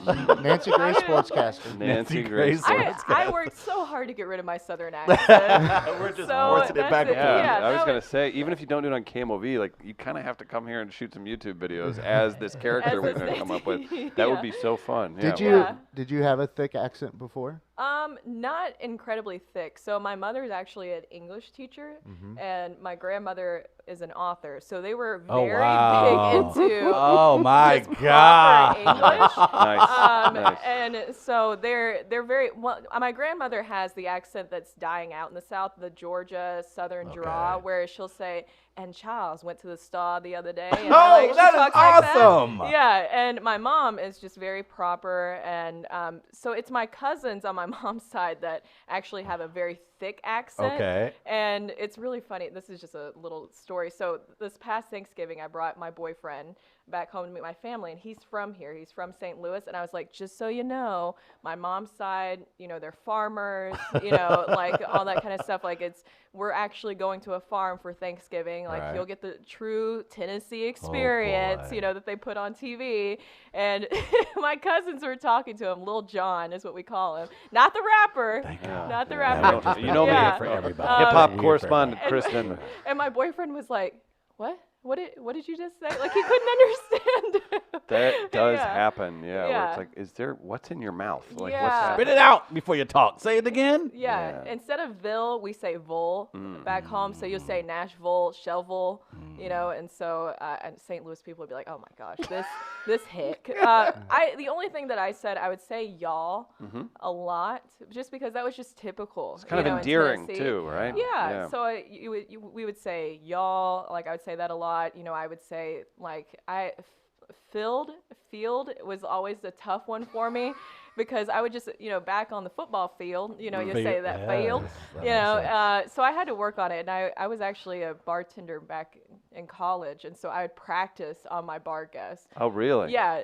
I would switch it up and say, you guys, like I would force myself to because I knew I Oh, wanted okay, to be okay. on TV. Yeah. And so I would practice on my bar guests. And so That's pretty funny. it was funny back in Tennessee, they'd be like, you guys, like what? I'm Brooke Grimsley. Here's your Bud Light. Yeah, I would Yeah. practice. I would practice on my bar guests because That's I hilarious. would go to school all during the day and then night I would bartend. And Is so this in Nashville? Or Yeah. where was this at? Mhm. Okay. Yeah. So was this in like the Bachelorette district? Like, how does this work? Let's hear The about this. Bachelorette Yeah. district. gosh, that was a nightmare. Yeah, I worked at How many penis gummies have you had thrown at you? There was just so many, and a lot of my favorite were when people would bring in the giant. I don't know if you've ever seen them, the giant penis like blow up like I don't things, know what and you're they would talking want about. people to sign That- them, like, yeah. and they would bring that into the bar. Like, hey, everybody, what to say? Hey, man. Come Yeah, on. and The they- kids over there, relax. Yeah. No, so I worked at a bar in downtown Nashville and in Murfreesboro where I went to college, and I switched back and forth between the two. Right. And the one in Nashville was in the hub of everything. Like it was right off of Broadway. And I mean, it was always packed. We'd have Titans players come through that Right. lived there. It was actually at the bottom. The restaurant was at the bottom of Taylor Swift's building Oh, that okay. she lived in. Oh, that's crazy. And so, casual. We never saw her though. Right. But You knew what the next album who it would be about. You knew Yeah. before the public knew who she was Yeah. dating. Ooh, Like, girl, oh, this gonna be she- Yeah. good. Yeah. And so, I mean, it was always crazy. And I mean, I had noticed during my time in college the surge of becoming the Bachelorette capital. I mean, it just became insane. It always happened like this. Like 5 girls or more in a black dress like would walk in, and then the bride would come in with all the white and all that stuff, and they would come up to the bar and they would say, she's getting married. What can we get for free? And I'm like, nothing. Like, do you see you and the 20 other groups here? I will make 0 money. Like, Oh my God. like I'm trying to pay for college. That's an interesting part of that because Nashville is unique. It's turning into just like straight entertainment. But Oh, yeah. not only do you have some there's what 2 professional sports Mm-hmm. franchises, and then you mix in the country music and rock, just music industry. You just Yeah. say that. That had to be funny growing up there, having country stars kids running around at schools, Yeah. or even just like bumping into somebody that like is gonna be in that world. Like that's a strange world that only Nashville knows, right? Yeah. Like that's a pretty wild thing. Well, and the thing is, it's a very Nashville thing, and to when you see the celebrities, you don't bother them. Mm-hmm. It's just Right. I don't know what it is. It's just kind of like an unsaid Yeah. thing. Like you would see them, Right. and you just let them be. Right. And that's supposedly a reason why a lot of them like living That's in awesome. Nashville. That's is because awesome. that the people who are true Nashvillians, they wouldn't bother them. Right. It's gotten to the point where like we talk to so many comics and stuff. There's some comics that are pretty big that just stay in Nashville, and the LA comics are like, man, I'm jealous. They get to Yeah. have like a house and a yard and all that stuff. And yeah. so it definitely like we've heard that as well. And a little bit more privacy. For sure. Too, less of the hustle. I mean, the traffic there is terrible right now, but I mean, Yeah. a little bit less of the hustle and Right. bustle. But yeah, it was always interesting growing up because I mean, even my high school, we would play some of the celebrity kids team, Right. and then you'd want to beat them even Right. more because you'd be like, well, I mean, Tim McGraw has daughters, but his daughters went to Innsworth, and they were cheerleaders around the time that I was in high school, and so everybody'd be like, we're playing Tim McGraw's daughter's team, like the girls were playing in the game or something. Like, That's I would if you're running the PA, you have to troll them with their parents' music, right? yeah. Oh, that'd be I just want to fantastic. see somebody just talking smack to like Faith Hill's kid and just Right. being like, Yeah. hey, relax. Yeah. No, I mean, it was definitely interesting, and you grew up around a lot of great singers, obviously, and it made me really jealous Oh, because that's I am dope. terrible, and I thought that was normal growing up. You Like, hit a I just- karaoke Like, people bar just in knows how to Nashville. sing You're like, the- what is happening here? Yeah, I just thought I just grew up thinking that being surrounded by great live music was just a That's a- normal yeah, thing. that's- And oh, then I okay, moved yeah. to Arkansas, and the karaoke bars and the honky tonks there. I was like, woo! You guys wouldn't even get like a day shift like back in Nashville. The Tuesday morning spot, not yeah, even. like man. you wouldn't even get that. Are you enjoying? You talked about St. Louis, but big small city, and it really is. Are you enjoying being the celebrity? Because we love our broadcasters here in St. Louis. They are the cream of the crop here. Yeah, no kidding. That media personalities that are on traditional media are second to athletes in Yeah. St. Louis But I in feel like it recognition. has to be like a huge drop. I wasn't gonna rub that in your face, but yeah, it's yeah, a huge don't think you and drop-off. Colton Wong are getting the same treatment if you go Yeah. into a restaurant. I'll say Yeah. that now. But somebody's at the grocery store, they're asking for that selfie sometimes. Oh yeah, no, I've gotten it more when I'm at games because then obviously people associate me more. association, yeah. Yeah. Right. And so I've gotten that a lot more. It's I will say it's mostly older males who notice that, but then because it's sports, I get it. And so Why did you just smell me, sir? And I don't mind. I love talking. You're I my love daughter's talking age. to people. Yeah. I love talking to people and meeting people and stuff like that. And so it doesn't bother me whatsoever. I've noticed a lot more recognition probably in this last year after covering the Stanley Cup. And that course. then No doubt. people started to notice who I was. I did get an email the other day, though. It made me so sad inside. It hurt my pride. Oh, no. So I had just gotten done with a sports cast Okay. because I was filling in like during the week. And this person emailed me and said, hey, new face. So nice to see you covering sports here in St. Louis. Like, hope you stay here for a while. And I was just like, I've been here for almost 2 years. Hope you stay here.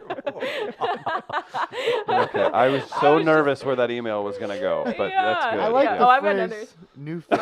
New face. Hey, That's new how face. he Yeah. started it. That He sounds started like it. kind of old timey. Hey, Yeah. new face. Hey, Yeah. new Hey, face, new eh? face. Talking sports, huh? Yeah. A little round ball. Yeah. Hey. Yeah. So wait, so Nancy you- Gra- hey, new face. that's perfect. Now, I'm not going to let this go. You said, no, there's others when we're talking about the emails. Do Oh, we need to like get one of your horrible emails that we'll read them for you on air and Oh, call people gosh. out? Like, we could be if your I voice. I wish I would have brought my work phone in here. No, I've gotten some interesting ones. I mean, most of them are very appropriate, but there will be some that are just a little interesting. Mostly on social media is when I'll get like the weird. People think that they're like texting you whenever they talk. Like, you know, it's yeah, like, they'll post things don't know on me. social media, like especially like under some of my photos on Facebook or something like that. So that's a little interesting, and it doesn't bother me as long because I won't interact with them Right. as long as they don't take it to like a very creepy stalker. totally level. unrelated. If you could unblock Travis on Instagram, we would so appreciate that. He didn't mean those comments. He was drunk. It was weird. This is actually Instagram works. intervention. You know? This is we're gonna. Live on YouTube? Travis, whenever Gardner said that, Travis was like, Brooke, Grimsley? We're actually gonna. Camel V? Yeah. Yeah. Live on YouTube. I'm all about content. you know? This was gonna get clicks. We didn't tell you. Yeah, Oh, that's gosh. perfect. dealing with St. Louis sports, we got some Battlehawk talk. Does this Yeah, interest you Yeah, at what's don't all? worry going on about the up- NFL. Yeah, We yeah. got the XFL. That's Yeah, right. what's going Oh, on over at the yeah. station as far as you guys prepping for the XFL And action? you work directly with Doug Vaughn, who I feel like probably has a very, very clear line to the heart of the Battlehawk Nation right here in St. Louis. So what has Doug brought to the table as far as XFL knowledge, and are you excited for them to kick things off? With Doug, I think he is excited. He has said that he's a little, he's like a lot of fans here in St. Louis where they're a little scorned by, what Sure. happened with the Rams. Of course. We should have like a little button by how many times I've brought that up on here. Like, You guys know we no. lost that football team again. When we go through, you can just edit it, and you can make a star every time Yes, my like eye every- twitch. Every time my eye twitches too. Yeah. Like, if you Yeah. just keep bringing that up, like Yeah.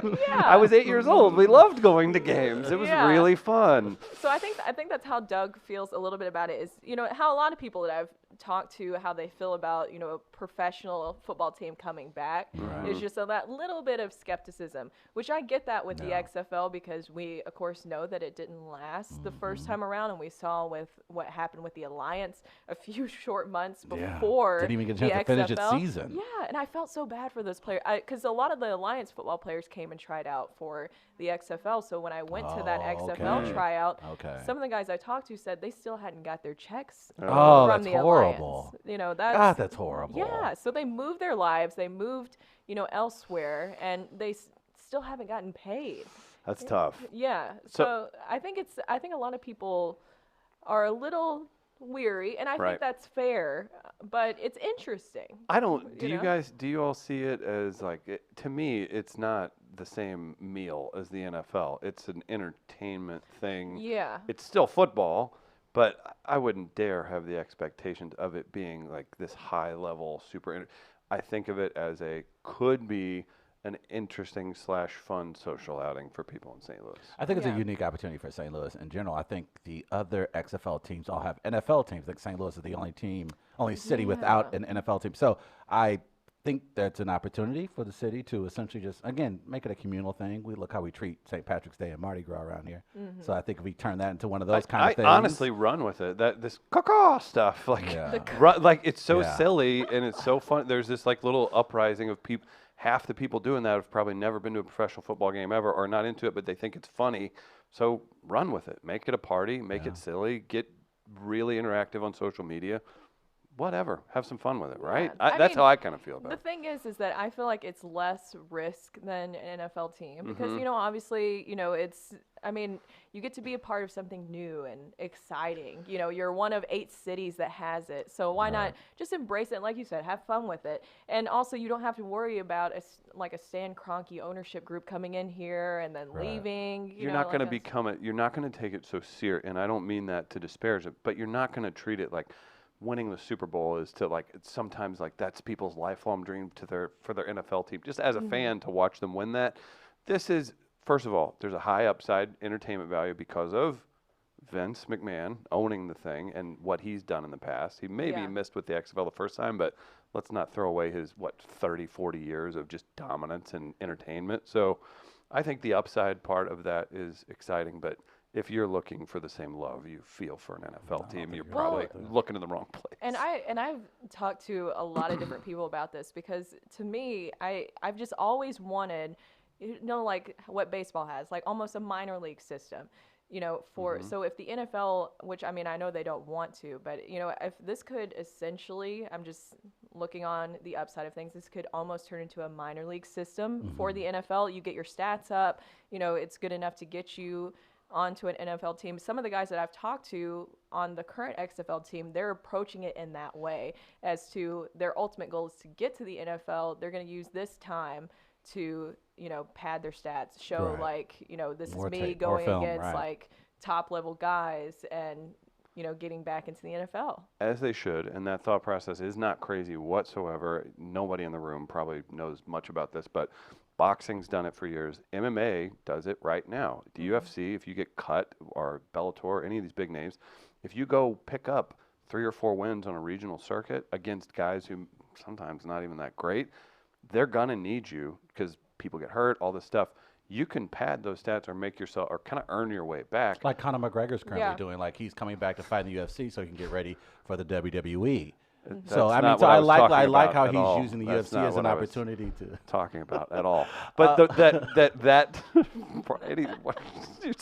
that process should be in place. Like that is nice that there's potentially a landing spot for those people to jump back into the big leagues. Yeah, So- and that's how a lot of them are approaching it. You know, Jordan Teamu, the XFL quarterback for the Battlehawks right now, I talked to him about that, and that's really how he sees it. I That's mean, awesome. because it's, I mean, with a lot of things, but especially in the NFL, it's timing more than Yeah. anything. Yeah, You know, definitely. it's timing. His time just didn't work out. You know, he was signed with the Texans, you know, and then got cut, you know, during the camp and stuff. And so it's like, it's timing more than anything, maybe getting more of those stats showing that, you know, you can do this or that. Maybe you didn't get enough of it in college and you can show like, okay, look, I can, you know, do this. You didn't like that, what I did in college. Well, here's a different side of me here. I mean, there is top level. I mean, these are all Division I. These are all college football Oh, or yeah. professional players. Yeah. Like these are all people that were fringe NFL or And there was former plenty of NFL guys players. who got cut too, Yeah. who, you know, were top level talent as well. So it could be pretty legitimate. I feel like everybody just needs to at least go out and see it. And then too, with the Vince McMahon part, I think that is so interesting Yeah. is that he's interesting in general. But the fact of that they haven't, you know, the first time around, he was very much the face of a lot Yeah. of things. And it was very WWE. It was Yeah, it very, you know, as we all know, like the tiny little cheerleader outfits and everything was just like Had the Rock very and Stone Cold before every personality. game, coming out getting the crowd yeah. pumped, and This is different. Yes. You'll notice that they put Oliver Luck out. yes, which was More smart, very more, smart. Who's yeah. a very studious, you know, not saying Vince McMahon is. But no, he he's got the doesn't have credentials. that- He's got he's got the yeah. respect of people throughout the league and Yeah. throughout professional football. That oh no, he's a serious guy. So this could actually be a serious Yeah, venture. so that I think that was interesting that they did that. Mm-hmm. That was something I noticed right off the bat is that they're trying to show that, you know, it's a little bit more legitimate this Yes. time around. The one thing that I will say concerns me is when they came here and Oliver Luck was talking to the media. Mm-hmm. The first question I asked him is, what's going to be different for this team, you know, for the XFL to succeed as opposed to the Alliance and all the other ones that have come Right. through?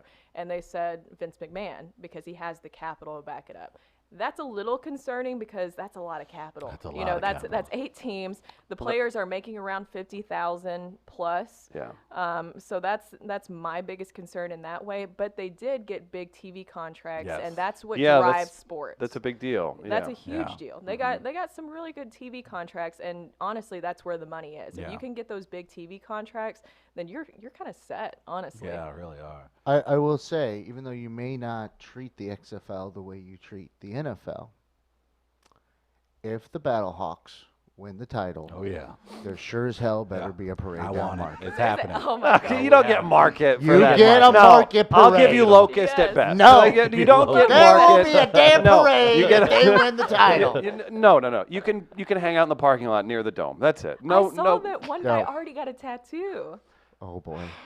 Yeah, Listen. Battlehawks tattoo. Did it I say- saw that. That's I got a call. dedication. Yeah, that's That's dedication. interesting. Not even knowing how the team will perform. This sounds yet. like someone who knows someone in the tattoo removal industry. Like he's like, you know what? It looks like I'm going in, but it's not as Oh, they're risky as you they're in think. big tattoo removals back pocket. Yeah. As you know, Yeah. as that I'm happens. He's a part of the big tattoo removal lobby. Mm-hmm. Did you get one removed? No, I No? haven't never had one. Oh. I've thought of getting one. Lucky you. There's no. I was gonna it's- get a bear. It's too late. Don't. What? A bear. Do you want to bear? get into that? No, No. no. What's no? God, please no. Scared of bears. There's what do you think in 2020 will be the bigger sports story locally, nationally? What are you looking forward to as far as either covering or something that you think is going to be on everybody's radar in 2020? You want to make any bold predictions here right now? Oh gosh. Too many. Tarasenko, will he be a Tell you blue what, by we the were trade deadline? we were with Bernie Federico last night at this thing. Oh, and I saw that, yeah. yeah. And the amount of people that like all you have to do is yell, "We won the cup!" That And get they just- so excited. If the Blues make another Stanley Cup run, like this place, like people might tear the arch down and carry it through the city. Like honestly, I don't know if it's just because of the time or whatever. We've been here for 2 Cardinals World Series, or been around, I should say, for Cardinals World Series. this Blues thing right now it's another level of fandom. Like, so that Oh, would be yeah. like if the Blues do go on some kind of run, like you could see some serious craziness.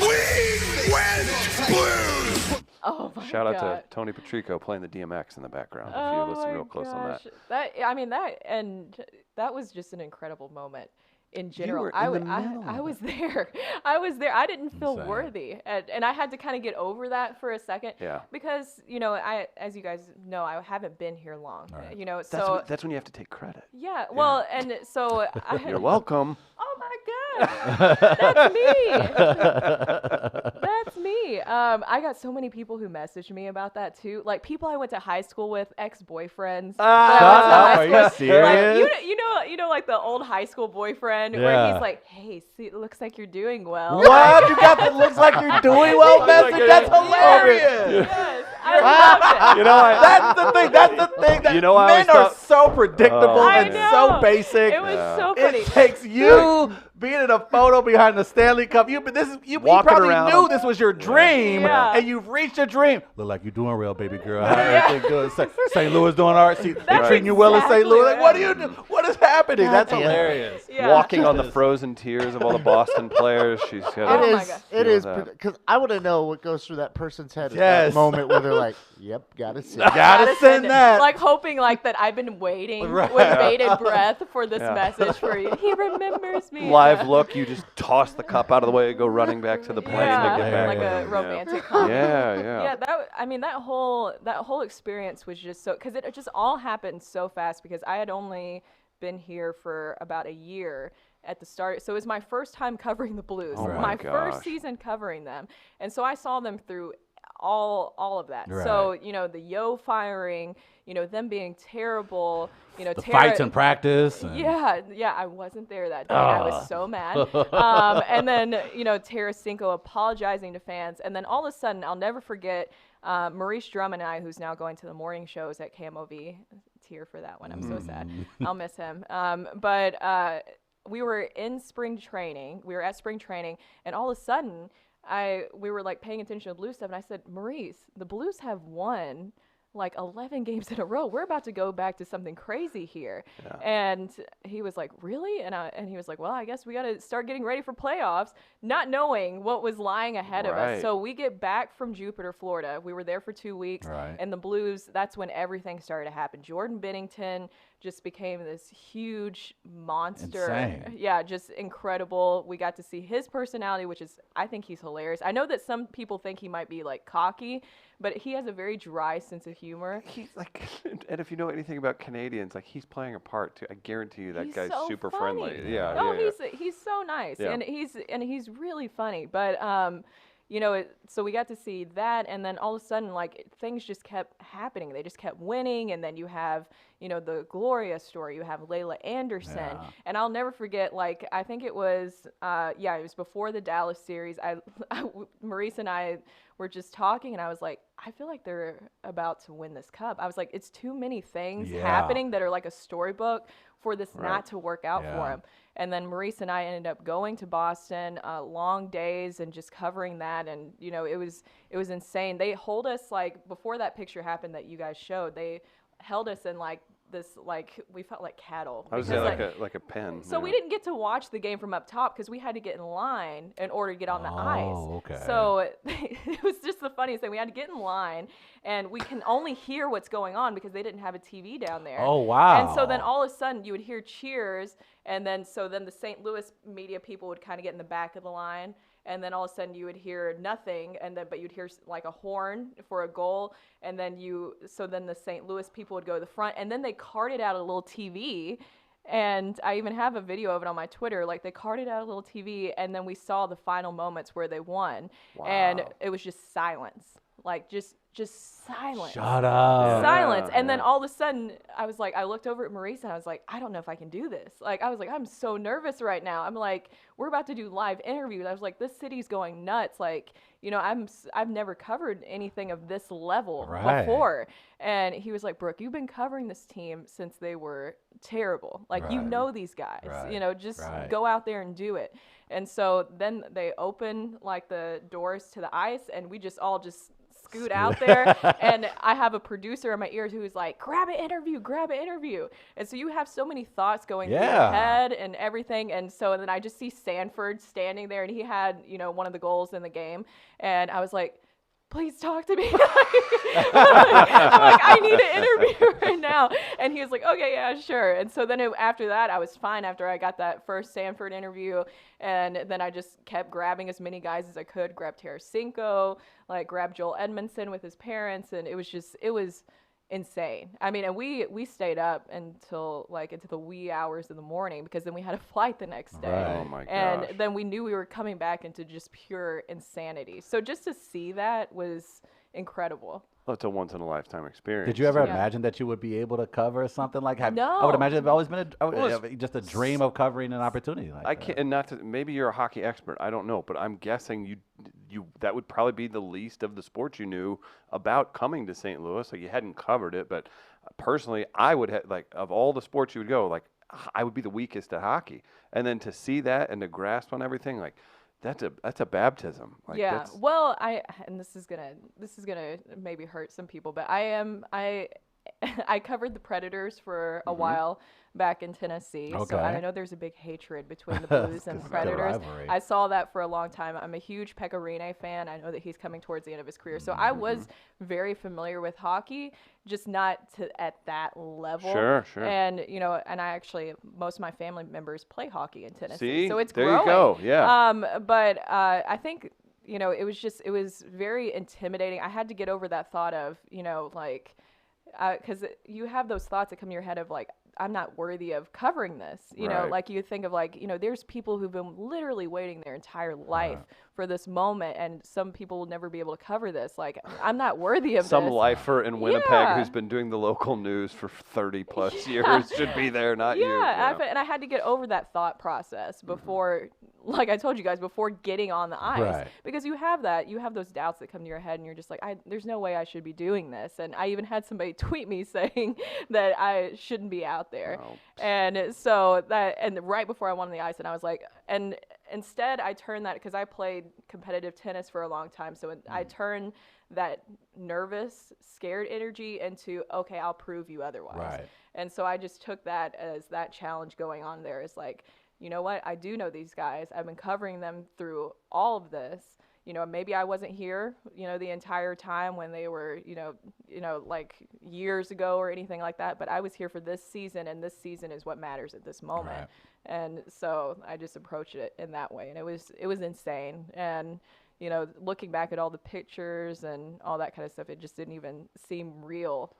Yeah, whatsoever. and I don't know if you can recreate that, honestly. First time ever in a franchise's history, and it is a base that has supported them still. I mean, there's been, you had the Cubs win the World Series, and there's been other similar examples, but just very I think unique. you knew that one, what the party was going to be like when they got back here Oh, yeah. and we're at O.B. Clark's that first time. And I missed it. But We were stuck at an airport terminal. But I think when you see even what was Yeah. organically developing there, that's when you kind of knew what we were in for. Now, I did not know Brett Hull would turn out to be like he The was. star. But, He is just So amazed. yeah. That was so But amazing. you kind of saw, this is going to last a while, and this is going to be exhausting for some people for several weeks. Listen, Oh, I didn't be sleep. happy you had to work. At least you had to at least avoid some of the alcohol, I'm sure. The 3 to 5 drinks during playoff runs per night that people have to consume, people are dragging.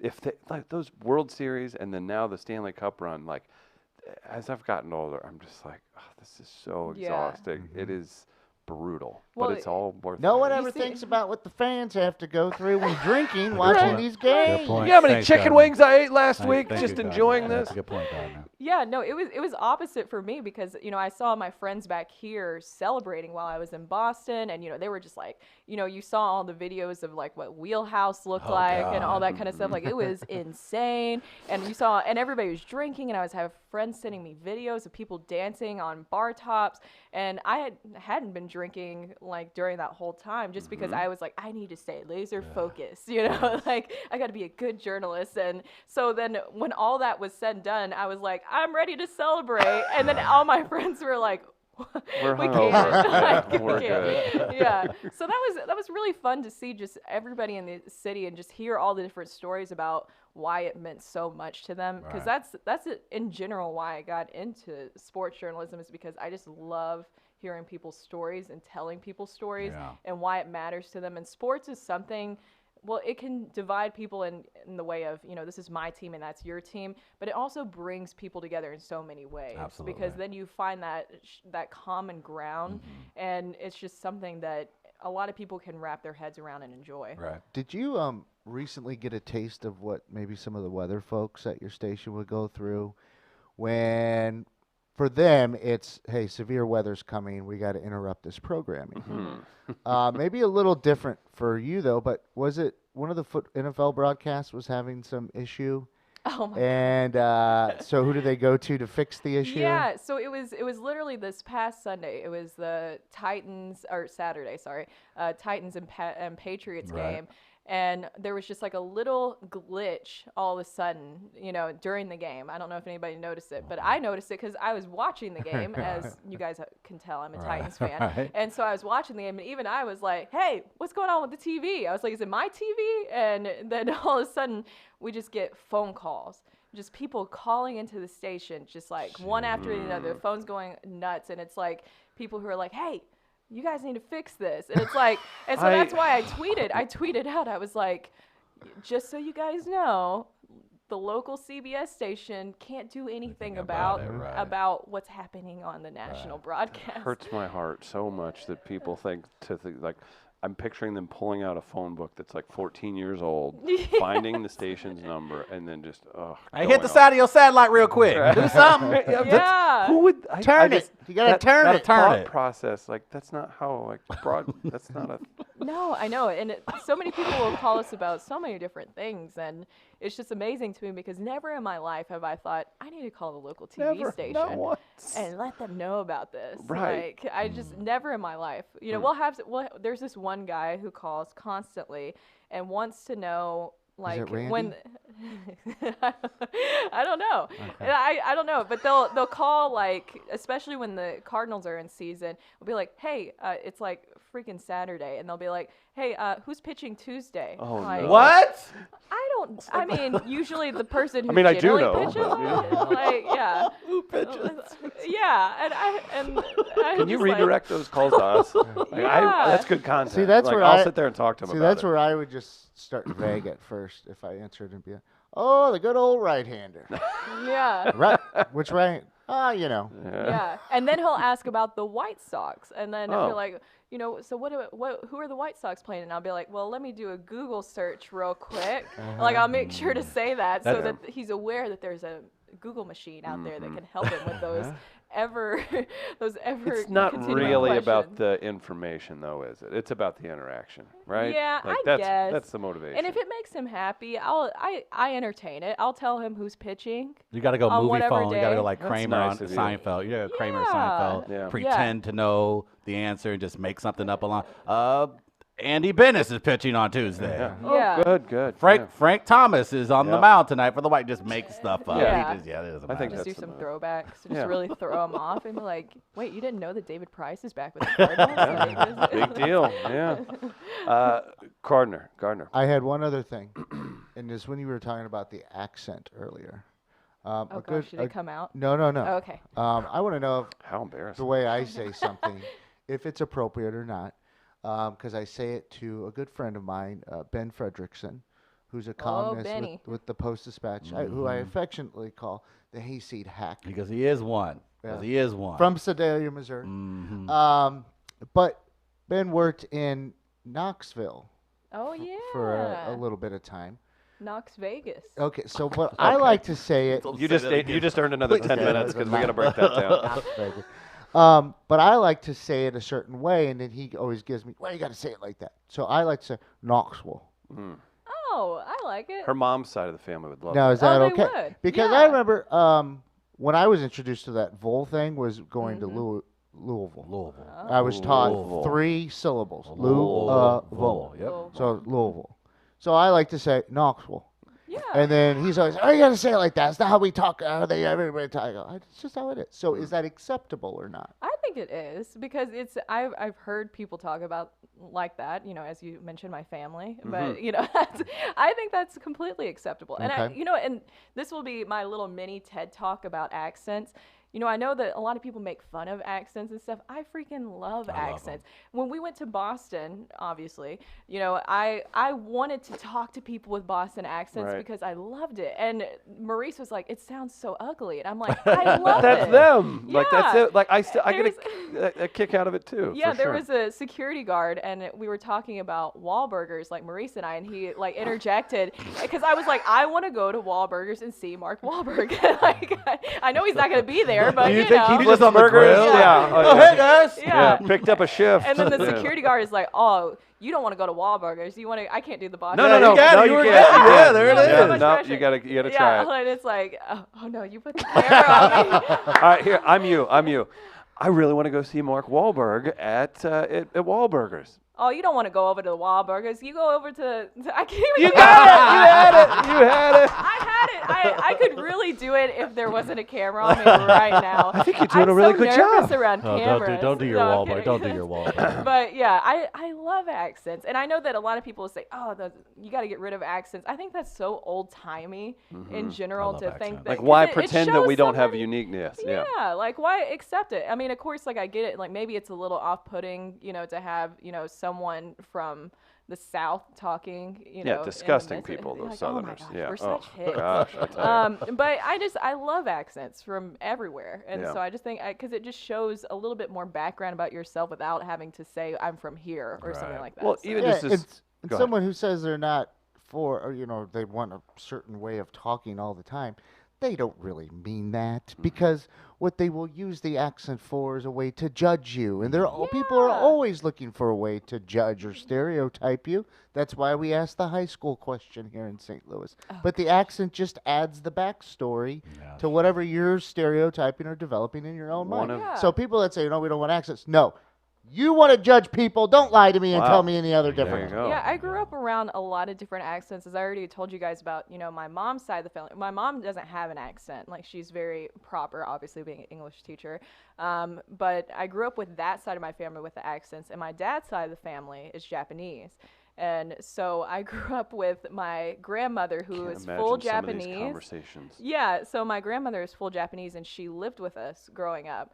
And so she didn't speak English that well and at certain points. And so, I grew up with that accent. Right. And then total opposite end of the spectrum, a very southern accent. So I just grew up with so many different accents around me. Classic style comedy potential there. Having Oh the my Japanese gosh. grandmother talking to just the most southern sounding person on the planet. Yeah. That's gold. Yeah, everybody got along great, but it was so I grew up around that, and so that was a little hard for me at the beginning because then I would pick up on all of that, and it was just very confusing for a lot of people.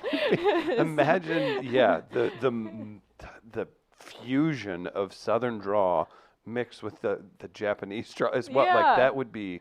I need to see some of that in action. We'll have Yeah. to make that happen. Yeah, and my grandmother was the sweetest little thing. She was like 4'11", and I called her. And how I distinguish between the two is I called her Japanese grandmother, and then my grandmother. And I never thought that was weird. That's what just And nobody came corrected natural. me until I like introduced her to my friends. I was like, this Hey is my man, hey, Japanese- what? Hey, what? They're like, no shit. Yeah. Yeah, Oh, you don't say. yeah. So that was always interesting growing up, and it was very off-putting. to Thanks for people. the help. Yeah.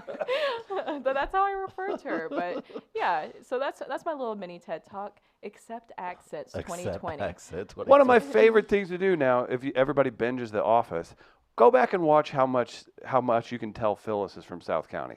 She's R, far, all that stuff. Whenever you Oh, watch The yeah. Office, you can 1,000,000% tell Phyllis is dropping a little St. Louis draw in there on all the stuff she says, and that's fun. So that backs Yeah. up your statement.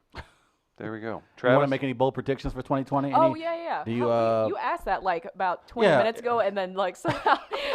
And now we're talking about Japanese grandmothers. Yeah. As Welcome to tends We Are to happen Live. on this show. Yeah. Bold predictions for 2020. I don't know if this is one that a lot of people will like, but and I'm not trying to. Don't qualify. Just say it. Okay. Petrangelo going to the Leafs. I see that as a As possibility. in a trade? Yeah, I see Oh, that maybe wow. as a possibility.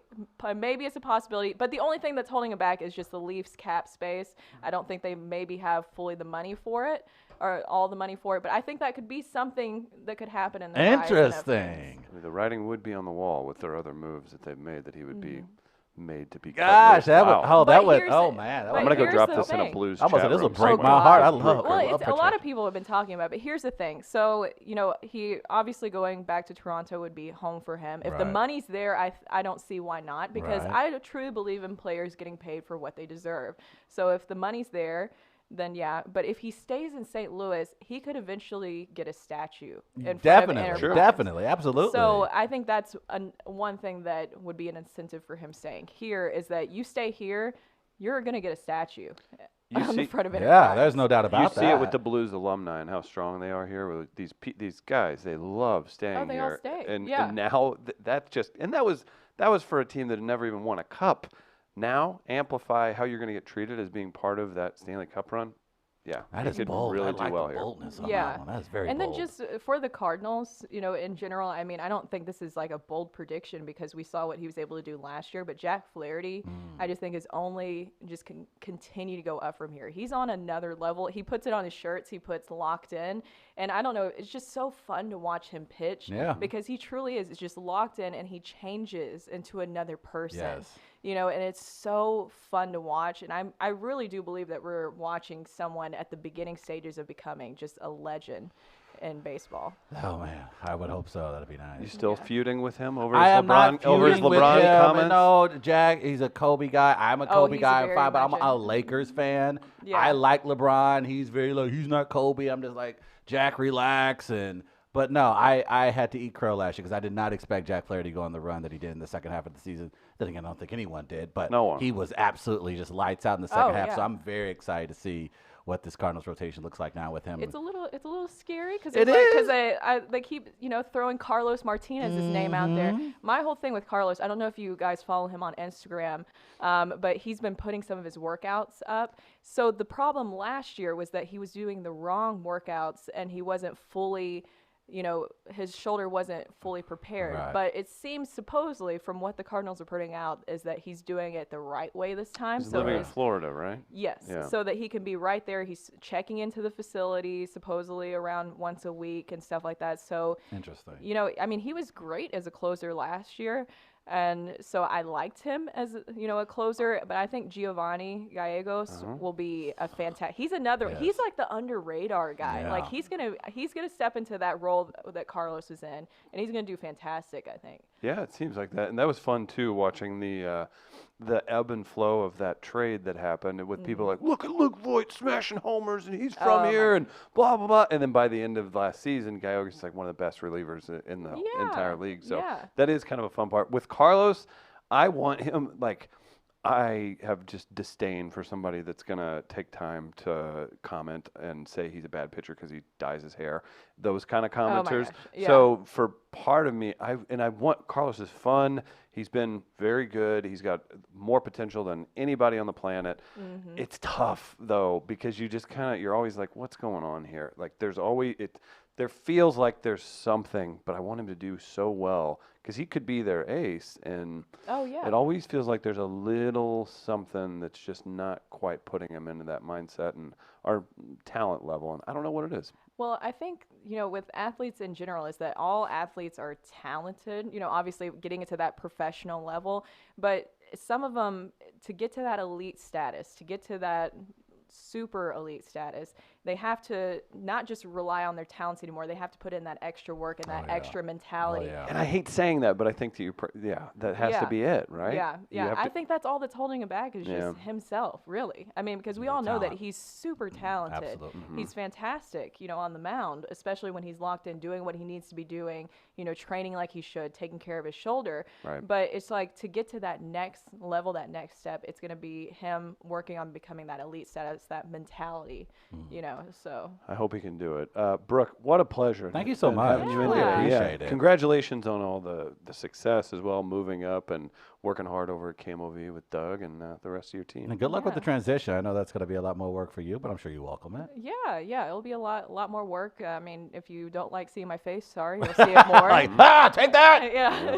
Hey, new face. Hey, I can't wait to get Hey, more of those consistent emails. face. You should put that on your Yeah. Chiron. Just go, new face. Hello. welcome. Yeah. So it's all exciting, and I mean, I love being here in St. Louis and covering the teams. I mean, I feel truly blessed for the short time I've been here for everything I've been able to cover. I mean, it's once in a lifetime opportunities for a lot of people. Well, hopefully there's more to come with that. And we've tweeted out all of Brooke's information. You all follow her for updates, all that good stuff, new projects, everything else. Thank you so much for coming in. Yeah, Thank thank you you so guys. much. Absolute Yeah, blast. Quick appreciate it. reminder, we've got Comedy Thursday at Sophie's right here in Grand Center, 3224 Locust.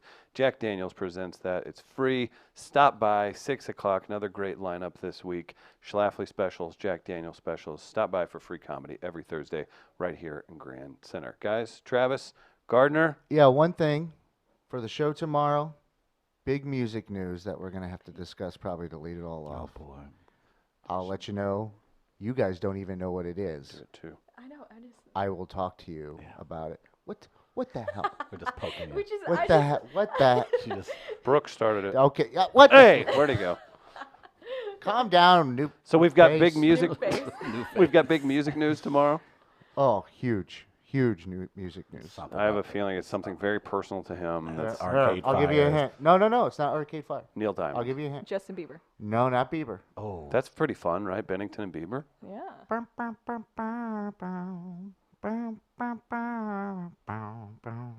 oh, Rascal Flats is coming to St. Louis. I'm my not. God. Oh God. Oh. Ever since their restaurant didn't get opened, I didn't All right, think they'd I'm show just their gonna face read you around the there anymore. tweet. Just read us a tweet. 2 hours ago. Oh no, they're not doing that at Busch They're gonna Stadium. do When Busch we Stadium started concert? out 20 years ago, Oh, God. we could not imagine all of the people, places, and gifts we would encounter as we head out on the Rascal Flats farewell. Oh wow. Life is a highway tour. There is no sadness, just new chapters, new journeys, and new beginnings. Rascal Flats, A goodbye tour. calling it quits. Just like the no! rest. Just like the basically the restaurant. official group of this show, Rascal Flats. Okay, you grew up in Nashville. Please tell me you don't have any sort of affinity for this Rascal Flats business. No, not really. I think you do. Sorry, No. sorry that you don't like the Cars soundtrack. I guess. I mean, I guess. I guess it's pretty good. I mean, I don't know.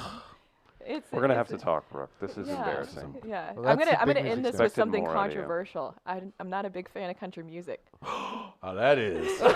Did you do a mic drop? Yeah. Wow. That was. Wait, one more time into the Let's to do the mic drop. Do the mic drop. There it is. Okay, Gardner. Well, congratulations on the mic drop. Brooke Yes. Grimsley does not like country music. Good You God. heard it here first.